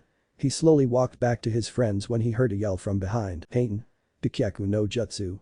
Arashi quickly turned around when he heard this, and his eyes widened when he saw a big fireball coming toward him, but before he could do anything, the fireball hit him directly, resulting in an explosion and shocked everyone present. Heh. That's what you get for turning your back on enemy. Sasuke said while smirking at his victory. Sasuke Iruka was about to yell at Sasuke when the fire from the Gakyaku was dispersed by a blast of wind. Everyone including Sasuke was surprised at this and quickly turned toward it to saw that Arashi was standing there unharmed but with a really angry looks on his face. You're really trying my patience, aren't you, Sasuke? Arashi said in a very cold tone, which sent shivers to all of his classmates. Too bad that Sasuke was having too much ego for his own good. Shut up. I'm an Uchiha and I can do whatever I want. Sasuke yelled before he started to make the hand signs for the Gakyaku again. The Isuo dead, Minato said in a low voice. Knowing that the attack will injure someone if Sasuke missed, Arashi quickly jumped as high as he could before make some hand signs himself. You won't be able to run just by jumping away. Take this. Kaiten, Gakyaku no Jutsu. With that, Sasuke let loose another fireball at Arashi while smirking, but what he didn't know was that Arashi had finished his own hand signs that Sasuke was so familiar with. Arashi pulled down his mask before yelling, try your own medicine, Sasuke. Kaiten, wait, Arashi-kun. You used too much, Himiko yelled, but it fell to deaf ears. Gakyaku no Jutsu. Takurasai. Sasuke and the others were surprised at the name of the attack, but what surprised them the most was that the fireball was almost twice as big as the one Sasuke launched. It was obvious to everyone that Sasuke's fireball was easily overpowered by the one Arashi launched, and soon Sasuke was face to face with a big fireball which was on its way and killing him. He was lucky that Arashi had made the fireball to miss on purpose so that it only hit the ground a few feet in front of Sasuke, although the blast was still enough to throw Sasuke away a few meters. Arashi landed on the ground a moment later, and after pulling his mask back up, he gazed at Sasuke, who was still sitting on the ground, shocked for having his own attack used on him. Listen here, Sasuke, you should consider yourself lucky that I didn't hit you with that fireball. Try to do something like that once more and you're as good as dead. Arashi quickly turned around and walked toward his friend, who was as shocked as Sasuke. Sure, they knew about Arashi holding back, but they didn't know that it was to this extent. Everyone stayed silent and didn't speak anything when Arashi came near them, everyone but one. Arashi, you bastard. How dare you copy Sasuke-kun's jutsu? A pink-haired fangirl shrieked like a banshee and pulled back her fist to punch the red-haired boy, only to have a sword pointed at her throat. For your information, Sakura, I had known that jutsu for years now, so don't try to use that lame excuse. Besides, it was he who attacked me from behind when the match was already over, and don't forget that he used ninjutsu in a taijutsu match. Arashi said, emphasizing the word taijutsu. 2 hours later, Arashi was really bored. He had passed the Genin exam, which was proved by the headband he tied on his left arm. The problem was that he didn't know what he had to do now, especially since his favorite spot, the Ichiraku Ramen, was closed today due to Tucci and AM going to another village for restocking some special ingredients. Why don't you just go and train then? Minato suggested. Seeing as there's nothing to do, he decided to do that and ran toward the training ground. After arriving at the training ground, he created 50 cage bunshin before he started the training, which consists of water walking, kinjutsu, taijutsu, reading, and speed trainings. After an hour of training, he sensed someone walking toward him, so he quickly dispersed the cage bunshins before he turned toward the figure, only to be tackled to the ground by a child with a black hair. Congratulations on passing the exam, Ani-chan. The child, which identified by Arashi as Hyuga Hanabi, said in a cheerful tone while still hugging her Ani-chan in her arms. Arashi chuckled a bit at the little girl's antic before he started to speak. Well, thank you, Hanabi-chan, but could you get off of me, please? Instead of moving away, Hanabi just shook her head before tightening her grips on Arashi's body while giggling. Ha, Hanabi-chan, please, Arashi pleaded. Only if you agree to train me today. Hanabi exclaimed happily, which made Arashi confused. Huh? But don't you get training from your father? Arashi asked. Hanabi shook her head a bit before facing at Arashi's face. As a reward for passing the exam, father decided to give One-chan an extra training, so I don't have anything to do today. I don't know, Hanabi-chan, after all I didn't know how your father trained you, Arashi said while facing down at Hanabi, and this was his biggest mistakes. Right after he faced her, he could see that she was using a jutsu which had made him fall to Himiko's trap a lot of times, the puppy eyes no jutsu. You can't, Hanabi asked barely above whispers. This jutsu was powerful enough when it was used by a normal person in his age, but when it was used by a cute girl who was younger than him, now that's something he won't be able to hold. No, must resist, don't fall, damn puppy eyes, Arashi thought helplessly. Another gaze toward the little girl, and he could see a tear forming on her pupilless eyes. Strengthening his mind as much as he could, he opened his mouth and spoke, alright, I'll train you, which made the little girl on top of him released him while yelling hooray to the sky. Odd, I felt pathetic, Arashi thought to himself. You're not the only one, Arashi, you're not the only one, Minato said, while remembering the oh so many times Kushina had used that damn jutsu at him. Himiko, on the other hand, was giggling at the trouble this father and son were having. So for the next 2 hours, Arashi helped Hanabi to train in her Jyuukin, and to his surprise, with only a little help, Hanabi had managed to land some hits which was quite fatal on him. He was holding back, sure, but to be able to do that when she was about 3 years younger than him was quite amazing. Currently both of them were sitting below one of the tree in the training ground. The reason was because Hanabi had used up almost all of her chakra and stamina in the training, so Arashi decided to call it for a day. When they reached the tree, Arashi secretly summoned Himiko before putting the fox on his lap and stroked her slowly. Seeing the little red fox, Hanabi squealed a little before petting the fox herself. They kept on petting her until another figure was spotted by Arashi. What do you want, Sasuke? Arashi asked without even looking at the person, while said person just grumbled before he started to speak. How did you become so powerful? You never had that kind of power before, so how? Arashi sighed before he lifted Himiko up and gave her to Hanabi before he turned around towards Sasuke. Let's talk in a different place. Arashi started to walk away with Sasuke behind him, while Hanabi, who knew that Arashi didn't want to be disturbed, just sat there while petting the fox on her arms. Both Arashi and Sasuke stopped walking around 20 meters from their original spot before they gazed at each other again. Listen here, Sasuke, like I said to Sakura, I have had that power for years.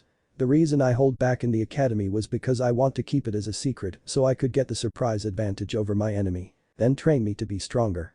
I need that power. Arashi shook his head at the sorry Sasuke, but no. What? Why? You trained that Hyuga child, so why not me, Eniche? Sasuke exclaimed angrily. That's because you have no real reason to fight. You're wrong. I have a reason. I fight for avenging my clan. Arashi laughed at these, making Sasuke's face turn red in anger. What's so funny? That, Sasuke, is not a real reason.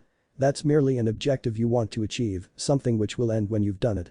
A real reason will never end until you die.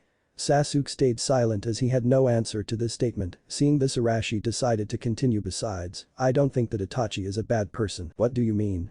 He killed my entire clan. Sasuke yelled again. Well, here's a question for you then. Why he did that? He did it to measure his capability. He said that himself. And you believe that? Sasuke was taken aback at this question but nodded anyway. Sasuke, from what I heard Itachi used Tsukiyomi on you when you met him, right? Sasuke nodded again. Now my question is why he bothered using that on you? Face it, Sasuke, you were only a little kid back then. A simple genjutsu would be enough to knock you down, so why he had to use Tsukiyomi, which wasted a lot of chakra? That Sasuke tried to answer, but Arashi cut him. And if he really wanted to measure his capability, why did he leave right after that? From what I heard, he didn't have many wounds on his body, and the fact that he used Tsukiyomi on you clearly stated that he still had enough chakra to fight. Now why he left like that instead of fighting even one of Konoha's ninja except the Uchiha? What are you trying to say? Sasuke said in a low voice. Arashi sighed before he walked past Sasuke and stopped when he was back to back with him. What I wanted to say is that you should find the real truth before accusing someone guilty just because you see it yourself. After all, as a ninja we must always see the underneath of the underneath, right? After saying that, Arashi started to walk away, leaving Sasuke there by himself to think about everything he had said. Was it true? Did you really had another reason for doing that? Sasuke stayed silent for a while, not even cared about Arashi leaving him alone. A moment later he clenched his fist before lifting his face and gaze at the sky. If that's true, then I'll find the truth behind your action, Itachi. I swear.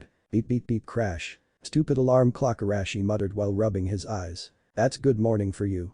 By the way, I think that you should wake up now. Today is the day for your team placement, right? Okay, Arashi thought while trying to pull himself up before he realized that something prevented him to do so. Arashi turned his head down and pulled the cover off to find the red vixen snuggling onto his chest with a very comfortable expression on her face. Damn it again. Boy, Himiko, wake up please. Arashi put his hand on her shoulder before shaking her a bit, but to no avail as she only snuggled even more. You know, you could stay like this all day if you don't do something, Minato said. Sighing at the comment, Arashi looked around his room and found a pillow which had fell off the bed somehow and slowly made hand seals. Let's hope this works. With that thought, Arashi used Kawarimi with the pillow, and thankfully that didn't woke Himiko up. Finally released from the red-haired beauty, Arashi made a Kage Bunshin and told him to make some breakfast while he went to the shower. 15 minutes later, Arashi came out from the shower fully clothed and saw that the breakfast was ready, and it seemed that Himiko had started to wake up. So noisy, Himiko said while slowly pulling herself up and rubbed her sleepy eyes. Breakfast is ready, so come on, we have our team placement today. Okay, Himiko said with half-lidded eyes before she went to the table and sat on Arashi's lap. Oh, Arashi protested, only to be silenced by a bottle of milk which was forced into his mouth by Himiko. Oh come on, we're boyfriend and girlfriend, so I don't think this is wrong, or maybe you wanted something more, Arashi-kun? Himiko asked slyly before turning around while still on his lap, circled her arms behind Arashi's neck and pressed her body on Arashi's in a very suggestive manner, which resulted in a bright blush on Arashi's face and something more. Too bad for Arashi that something didn't go unnoticed by Himiko. Ho, so you do want something more, huh? What do you say if we do it now? Himiko said cheerfully while kissing his cheek, which made Arashi blush even more. Boy, Himiko, please don't tease my son any further, okay? It won't do any good if he fainted now, right? Himiko sighed at Minato's words before she pulled the milk bottle out of Arashi's mouth and drank the leftover milk. Yeah right, if not because you watching us like a hawk I would have jumped on him a long time ago. Himiko said in an irritated tone which made the two males' sweat dropped. I think you better finish the breakfast now so you don't get late to academy, okay? Minato said quickly in an attempt to change the topic. He remembered seeing the looks on Himiko's face from his experience with Kushina, and he had a gut feeling that if he let her any longer, Arashi won't be able to get out of his apartment today. The two nodded their head before Himiko turned around again, and for the next 20 minutes, the two ate their breakfast with Himiko sitting on Arashi's lap as he had gave up and telling her to get off of him. After they finished, Himiko transformed into her fox form and jumped onto Arashi's shoulder before he put his mask on and dashed toward the academy. Soon the two reached the academy, and Arashi took his normal seat on the back of the class while waiting for Iruka-sensei to arrive. One by one his classmates came inside the class and took their seat, including one particular Uchiha. Normally Arashi would just ignore him and let Sasuke's fangirls to mess with him, but today was a different case. Why? Because normally Sasuke would just sit down on his chair and put the "I have no time for this crap" looks on his face, but today he didn't do that. Instead he looked around the class until his gaze fell on Arashi's. The two looked at each other for a moment before Sasuke did something really unthinkable. He smirked. And it wasn't his usual "I'm stronger than you" smirk, but it seemed more like a friendly smirk bordering a smile, something which the whole class had never seen. Not knowing about the fact that Sasuke had never did that, Arashi just raised his eyebrows while the whole class was in awe at how the two act. The thought of the peoples around them were, did Sasuke and Arashi-kun just had a friendly contact? Hikari, damn. Hell must have frozen over. Kiba. Gee, to be able to change Sasuke like that Arashi is really troublesome. Guess who? This munch new chips munch are really delicious. Another guess. A third guess. Until something really crazy like oh my god. Sasuke and Arashi are so hot together. I hope they won't mind a threesome. Oh. I must tell this to everyone so they can change the name from Sasuke Fan Club to Sasuke X Arashi Fan Club. One word fangirl, just guess who. The thought was cut short as one Iruka Yamino came inside and used a big head jutsu to silence everyone, and soon he started his speech before reading the team placement. Skip Team 1 to 6. Team 7, lead by Hada Kakashi. The members are Uzumaki Hikari, Haruno Sakura, and Uchiha Sasuke. Yes. True love always prevail. A yell came from the pink-haired Kunoichi who stood up while making a V with her fingers, only to be hit by a chalk on her forehead, courtesy of Iruka. Stay silent Sakura, I haven't finished. Due to odd number of graduate, you of Team 7 have another member, and he is Kazama Arashi. These were the thought of the four genin when they heard that statement. Great. That stupid Arashi could take care of that Uzumaki bitch, and I'll have my time alone with Sasuke-kun. Arashi haha, if it's him there's no problem with me. Good.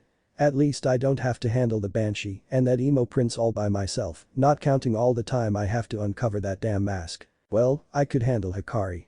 Sasuke I guess he had changed a bit, the only problem left is Sakura. Seeing the looks on his student's face Iruka decided to continue next, teammate lead by Yuuhi Kurenai. Members are Inyazuka Kiba, Aburam Shino, and Hyuga Hinata. Now here are the thought of the three. Alright. Now I had a lot of time to ask Hinata out. Too bad that I have Shino instead of Hikari though. I'm not in the same team as Arashi-kun. Team 9 is still around, so now Team 10, lead by Sarutobi Asuma. Members are Akamichi Chouji, Nara Shikamaru, and Yamanaka Ino. What? Why do I have these two while forehead had the two hotties? The only blonde-haired genin yelled while her two teammates just shrugged. Great, why do I have to be in this troublesome girls team? Well, at least I have Shikamaru in my team. Sorry about that Ino, but everything had been decided so just accept it. Iruka said which made the blonde sighed and fell to her seat while Iruka looked at the paper on his hand. Now for Team 11. 3 hours later the classrooms were almost empty, keyword. Almost. All other genin teams were already taken by their respective jounin teacher, leaving 4 genin who were a bit irritated by their late sensei. Damn it. Just where is our teacher? Yelled Sakura which making her two teammates nodded their head while the other one particular red-haired boy, just shook his head before he continued to pet at his fox companion, which was lying on the table in front of him. Hey dad, are you sure that Kakashi-sensei is always like this? Trust me son, the day Kakashi come early is the day when the sun rise from the west. To think that he was that Anbu who always protect Arashi-kun. Arashi just sighed before he felt a familiar chakra signature coming from behind the door of the classroom. Speak of the devil Himiko said before turning toward Arashi, who pulled out a pair of orange balls from his kunai pouch. Huh? What are those balls for Arashi-kun? Just a little punishment for being late Arashi answered while smiling too warmly. Soon the door opened and a jounin with silver hair came inside with a bored look on his face. Team 7. I'm here to pick you up, so Kakashi's words were cut when he saw a pair of balls flying toward his face, and being the expert jounin he is, he easily caught the balls with his right hand before facing at the genin who had threw them. You know, I don't think that throwing balls is a good way to greet your teacher Arashi. Kakashi said while the 3 genin stayed dumbfounded at the speed he caught those balls. Yeah right, and coming late is a good first impression as a teacher huh? Beside that isn't a greeting, this is the greeting. Arashi snickered before he put his hands in a ram seal before yelling Katsu. Was the only thought in his mind as realization had came too late for the one-eyed jounin, since by the time he realized that the balls he got on his hand had a small exploding tag attached to them, they had glowed brightly before exploding. While the explosion wasn't big enough to deliver any damage, the orange paint sprayed from the balls was a different story. As soon as the smoke disappeared the genin inside the rooms couldn't help but laughed at the sight of their jounin sensei covered by orange paint from head to toe. Right, even Sasuke couldn't help but laughed a bit before he forcefully returned his face back to his cool expression. My impression from you guys is I hate you. Kakashi said in a flat tone making all 4 genin sweat drop. Meet me on the roof. With that said, Kakashi disappeared in a puff of smoke. The 4 genin looked at each others for a moment, but soon they just shrugged it and start to walk out of the classroom and toward the roof. When they reached the roof they were a bit surprised to saw that Kakashi was leaning against the railing while reading an orange book, but what really surprised them was that his cloths and body were as clean as the time he first arrived at the classroom. So that was a Kage Bunshin huh? Damn. He is even lazier than what you told me dad. Well, that's Kakashi for you, Minato said while scratching his cheek with his finger. Okay you've arrived, now sit down and we'll begin the introductions. Introductions? Sakura asked after they had sat down. Kakashi smiled a bit before speaking again. Yup, we're telling each other about our name, likes, dislikes, hobbies, and dream. Why don't you go first then, sensei? Hikari said. Fine with me, my name is Hada Kakashi, but you can call me Kakashi-sensei. I have a lot of likes, dislikes not much, hobbies I'm not telling, and dream that's not your business. So all we learned was his name was the thought inside the Genin head. Alright, so we'll start with him. Do you want to ask something? Kakashi raised an eyebrow when he saw Hikari lifted her hand and seeing her nodded he let her to speak. Sensei, are you Arashi's dad? Hikari asked innocently making both Arashi and Kakashi fell to the ground. Why did you ask something like that? Kakashi asked after he managed to stood back. Well, first I don't know any of Arashi's relative, second you called him by his name back then in the class, although I never saw you met him, and third you both had that same damn black mask on your face. Hikari yelled the last part while pointing at the mask on Kakashi's face. Kakashi's sweat dropped while scrubbing his head before answering. You see, the reason why I knew about his name was because I've met him when he first arrived to the village and that was before he entered the academy. And about the mask, he already wore those by the time he came so don't blame me about it. Hearing that Hikari nodded her head before Kakashi spoke again. Alright then, let's start with you Pinky. Sakura snorted at the nicknames but decided to spoke. My name is Haruno Sakura.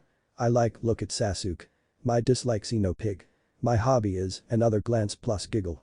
My dream, yet another glance plus giggle plus squeal. Great a fangirl. Kakashi thought. Alright, you're next red girl. I'm not red girl. Hikari yelled angrily. My name is Uzumaki Hikari. I like training and spending time with my friends. I dislike fangirls who put bad names to us. Kunoichi, glare at Sakura. My hobby currently is trying to open that stupid mask on Arashi's face. Both Arashi and Kakashi sweat dropped at this. My dream is to see Arashi's face without that damn mask and to find my lost brother and bring him back. Hikari said the last part with a low voice, barely whisper, but the other 6 if you count Himiko and Minato, could still heard it, especially with the sudden sad expressions on her face. Your brother? But I thought you have no siblings. Hikari? Sakura asked though Hikari didn't show any sign of answering. Dad, yeah, I bet that she was talking about you. Hey alright, let's continue. Black-haired brooder, you're next. Kakashi quickly said in an attempt to change the topics. Sasuke scowled at the way Kakashi called him but realized the reason and start to spoke. Name Ichiha Sasuke. I have some likes and dislikes. My hobby is something you don't need to know and my dream to find the truth about my brother's action. Sasuke-kun is so cool. Guess who? Still the same brooder, but at least he had softened a bit. Heh, I guess Iruka was right after all. Kakashi thought before turning toward his last student. Flashback. Iruka, don't you think putting these 4 together is a bit unfair for the other teams? Sandame Hokage asked while looking at the paper which displayed the team arrangements. Iruka, who was standing in front of him, just sighed before he shook his head. Actually, Sandame-sama, if what I saw today was true, then it would still be unfair for the other, no matter where we put Arashi-sen in. But from what I know the other 3 beside Arashi in these teams are already the top genin in their class, so why add Arashi to them? Sandame asked, especially since he is at least jounin if he doesn't hold back. It may sound unfair, Sandame-sama, but from my point of view only 3 teams had the capability of passing the real genin exam, they are Team 7, 8 and 10. I divided them in this way and hope that they will be able to perform the best they can. Team 10 is the continuation of the Inoshika trio, Team 8 is the main scout unit, and Team 7 as the best power and attacker unit. Right? A voice cut Iruka's statement and made him and the Hokage to turn toward the door and saw a silver-haired jounin leaning on the doorframe. Kakashi, why are you here? Sandame asked. Kakashi sighed a bit before he walked toward the Hokage's desk. I just wanted to give you my mission report from before, Sandame-sama. Kakashi said while putting a stack of papers on the desk before turning toward Iruka. So, did I guess correctly? Iruka nodded his head before started to speak. Yes. From what I see, Arashi, Hikari and Sasuke are almost the best fighters in the whole academy and together they could handle even a group of enemies by themselves. And Sakura had the best chakra control, so if she is trained well she could be the team's medic and with that kind of combination, I'm sure that they could clear any missions given to them with ease. I see, Sandame muttered, and there's more, right? Iruka nodded his head again. Yes, actually I'm not really sure about this, but it seemed that from his interactions with Arashi today, Sasuke had changed a bit in a better way. I only hope that by placing them in one team, Arashi could somehow help Sasuke to put his hatred behind him. Sandame nodded his head before turning toward the window. Let's just hope that you're right, Iruka. End of flashback. Last one, go Fox boy. Is it just me or this person really loved to insult each and everyone? Naruto thought. More like his mouth had no other words except for insulting someone. Himiko said. What's the matter, Fox boy? We're waiting, you know. Kakashi said. Alright. My name is Kazama Rashi. I like Ramen, my friends and Himiko-chan here. I hate stupid people who judge peoples without knowing them and the 3 minutes time to cook instant ramen. My hobby is training and eating ramen. About my dream, I wanted to be strong enough to protect everyone I care and to be acknowledged by everyone from my home village. 2 words came to everyone's thought except Arashi and Minato. Ramen freak. Kakashi sighed before rubbing his chin while scanning his students. Let's see here, I have a fangirl, a genuine kunoichi with a brother complex, a less brooding Uchiha, and a ramen freak. Great, just great. Okay then, that's all for today. Meet me tomorrow at 7 AM at Training Ground 7 for your Genin test. This surprised the Genin except Arashi as he had been told about this by Minato. Genin test? But we already passed that, sensei. Sakura said, only to be answered by a laugh from Kakashi. Sorry guys, but to be a real genin you had to pass a survival test from your jounin sensei. And guess what? The failure rate for this test is 66.66. Kakashi said with a smile, making all the genin except Arashi paled. Arashi seemed to be unaffected by this. Well, he had Minato sensei, so I guess it's not strange. I just hope that sensei didn't tell him about the meaning of that test. Kakashi thought, understand. Don't forget, 7 AM at Training Ground 7. Oh, and try not to eat breakfast or you'll throw out. With that said, Kakashi disappeared in a puff of a smoke, leaving 4 dumbfounded genin on the roof. Oh well, I think I'll go home now. See you guys tomorrow. Arashi waved at his teammates before he too disappeared in a smoke. No use staying here, I guess. Bye guys. Hikari said before she ran toward the door. Alright. This is my chance to go on a date with Sasuke-kun. Sakura thought happily before she turned around while spoke. Sasuke-kun, how about only to found out that Sasuke had walked away from her. Ah, wait for me, Sasuke-kun. The next day, 9:50 AM, Training Ground 7. Just where are those 3? A yell from a pink-haired kunoichi was heard. She was really furious now. Why, you asked? Simple. 1. Sasuke didn't want to talk to her. 2. She didn't eat breakfast like her sensei's advice and she was starving. And 3. Her sensei and 2 of her teammates haven't arrived yet and it's almost noon. 10 minutes later she could hear footsteps coming from the entrance of the training ground and when she turned around she could see her other teammates walking toward them slowly. You're late. She shrieked again. Geez, can't you turn down the volume of your voice? Besides, I don't see Kakashi-sensei here, so he must be late to write. Hikari said while removing her fingers from her ear when a poof sound was heard and the figure of her sensei appeared in the middle of the training ground. Yo. Was the only thing he said before another yell of "you're late" was heard. Sorry about that, I was walking toward this place when a black cat crossed my path, so I took the other way and found one sick old grandma, so I took her to the hospital first. After that I was told to wait while she was checked up and in the end I have to carry her home and guess what? To reach her home I have to walk through 5 mountains and 4 valleys and that took a lot of times. Liar. Another yell. Like anyone would believe something like that, Arashi thought. By the way, you too, Kakashi said while pointing toward Arashi and Hikari. Why did you come so late? Well, from what I've heard and saw yesterday, I have thought that you will be late again today, so I took my time to rest before coming here.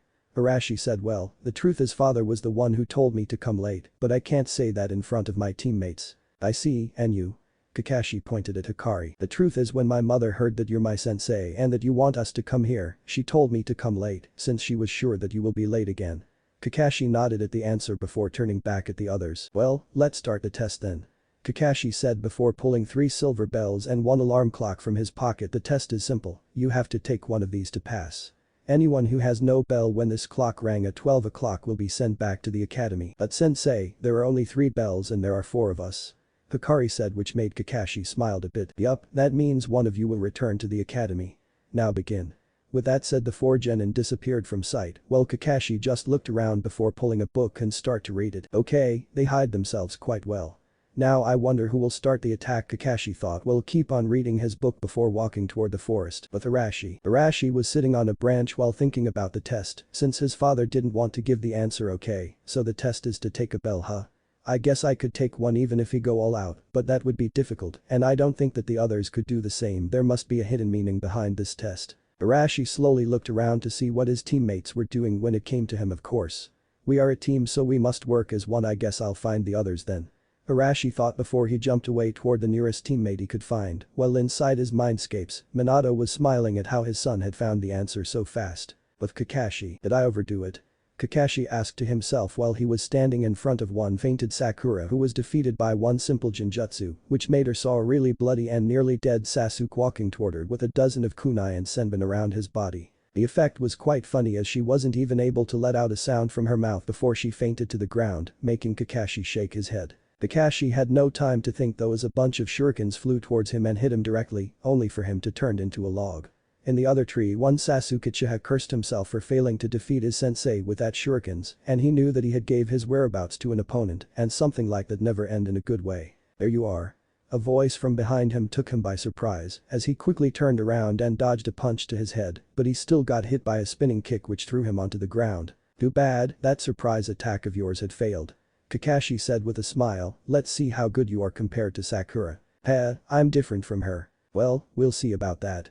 As he said the Kakashi quickly disappeared and reappeared below Sasuke and threw an uppercut toward his jaw.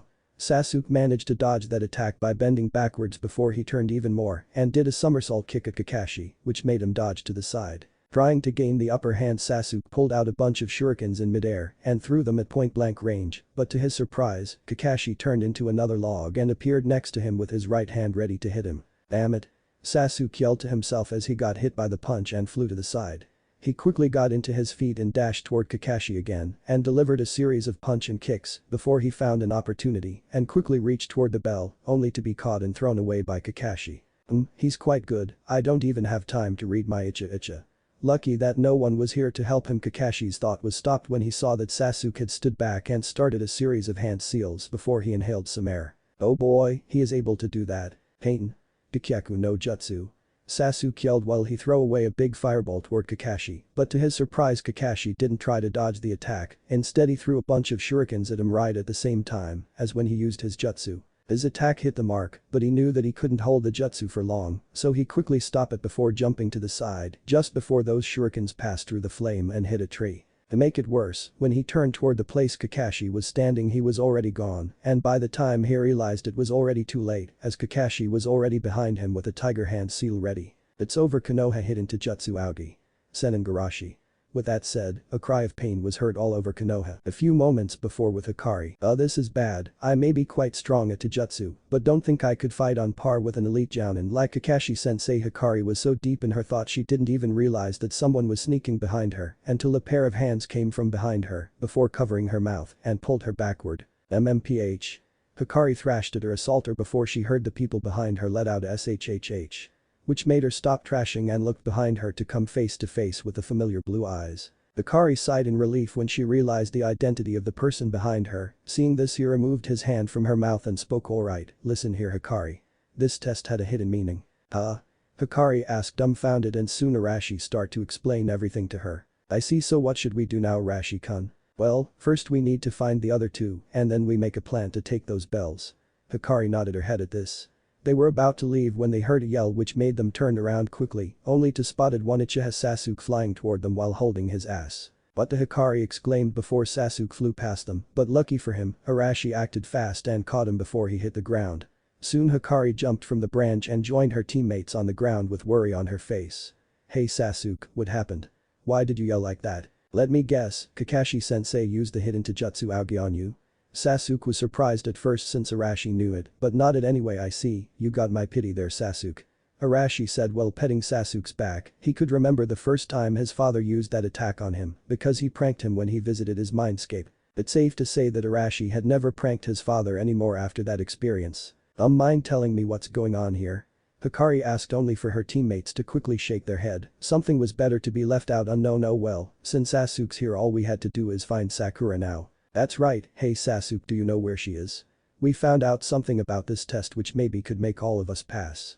Hearing Arashi's words, Sasuke nodded his head and pointed them to Sakura directions after Arashi made some cage bunchins to deal with Kakashi in the meantime.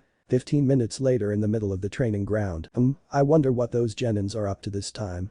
Kakashi said to himself. He had finished defeating every Arashi coming toward him, which ended up to be cage bunchins, and that could only mean that Arashi was trying to stall him for some time. He was about to search for them when he saw a figure with a red head running toward him with a sword on his hand. What's he doing running from the front like that? Kakashi thought before he pulled a kunai to block the sword.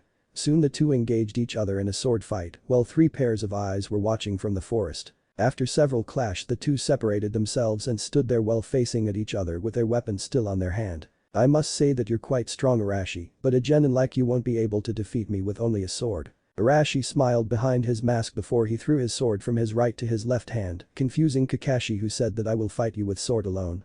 With that said, Arashi dashed toward Kakashi again while gathering chakra on his right hand, making it glow a bit. A seal less jutsu? Could it be Rasengan? No, this is different. Not wanting to take any risk, Kakashi moved backward only to hit a tree behind him. Shit. This could be bad. Anu no Tsume. Arashi yelled, and soon his right hand was covered by burning red chakra, which shaped like a claw. Kakashi managed to dodge the slash from Arashi's right claw just second before it hit, and after seeing the result, he was really glad that he decided to dodge. The tree with almost 60 centimeters in diameter which was behind him until a few seconds ago was sliced in two perfectly. To make things worse, when the upper part of the tree fell to the ground, he could see severe burn marks on the place where the cut was made. "Hey Arashi, were you trying to kill me just now?" Kakashi asked with a worried tone before Arashi turned toward him with a smile, which was way too kind for him. "What are you talking about, sensei? How come a little genin like me tried to kill a seasoned jounin like you, haha?"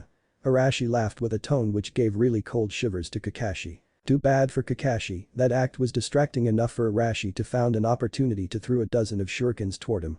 Having no time to dodge, Kakashi quickly pulled the kunai on his hand to block them when some poof sounds were heard, and soon all the shurikens in front of him turned into cage buncheons. Ogpili.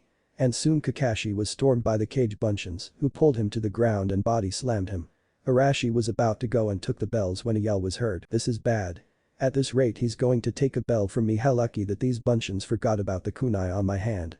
Kakashi quickly used the kunai to destroy some of the cage buncheons who held his hands before he go through a quick hand seals and yelled, "Futin.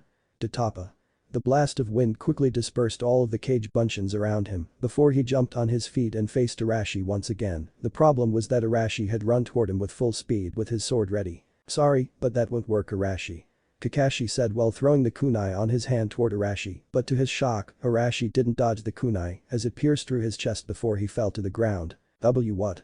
Worried about Arashi's condition, Kakashi quickly ran toward him, but when he was about to touch him, his body turned into flower petals before 100 Arashi came into view. "There's no way he could summon that much without me knowing. This must be a genjutsu." Kakashi quickly held two fingers up before concentrated his chakra. "Hi." With that said, all the Arashi quickly disappeared, leaving only 4 Arashi on the field. "So you still have some cage buncheons left, huh? I thought I've dispersed them all." "Well, even if you disperse them I can still make some more, sensei." Arashi soon put his hand in cross seals. Soon he and his cage buncheons were covered by smoke, and when it died down there were 10 Arashi on the field. "Alright sensei, let's see how you fight this time." Soon all of the Arashi dashed toward Kakashi, who just shrugged at seeing his student doing the same trick again and again before he cut through 4 cage buncheons which was coming toward him, leaving only 6 Arashi in the field. Another 2 Arashi were ready to punch Kakashi on the face before he ducked, making the 2 past him. The 2 didn't stop right there as they quickly turned around and threw a kick at Kakashi. Kakashi quickly lifted his arms to block them only for the kick to pass through him. While these are normal buncheons. But he was supposed to be unable to make them because of his big chakra capacity.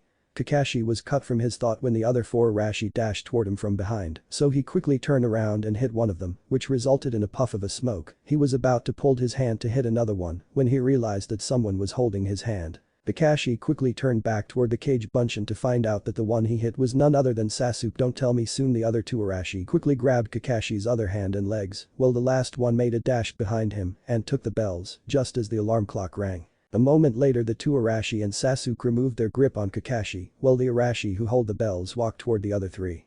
Soon a poof sound was heard and 2 of the Arashi turned back into Sakura and Hikari, while the real Arashi who was standing next to Sasuke smiled at Kakashi. "I see, so those cage buncheons were decoys, so I didn't notice the Hangen normal buncheons you guys made, huh?" Kakashi said while gazing at each of his students. "Yup, so how is it, sensei? Did we pass the test?" Arashi asked. "One question though, who won't get the bell?" Kakashi asked back. "No one," Sakura said quickly. "Excuse me?" Kakashi said while raising one eyebrow. "The reason why we could take those bells from you was because we work together as a team, so we won't sacrifice anyone just for ourselves," Hikari explained. "Didn't I tell you before that the rule is one will return back to the academy?" Kakashi said, emphasizing on the word will. "Screw the rule, we are teammates and we won't abandon our friend," Sasuke said. "Suit yourself then, you dare to break my rule, so all of you," Kakashi said with a dark looks on his face, making the 4 gulped past. Kakashi said while smiling warmly. The 4 genin blinked at those words before they looked at each other, and soon yells of happiness could be heard coming from the training ground 7.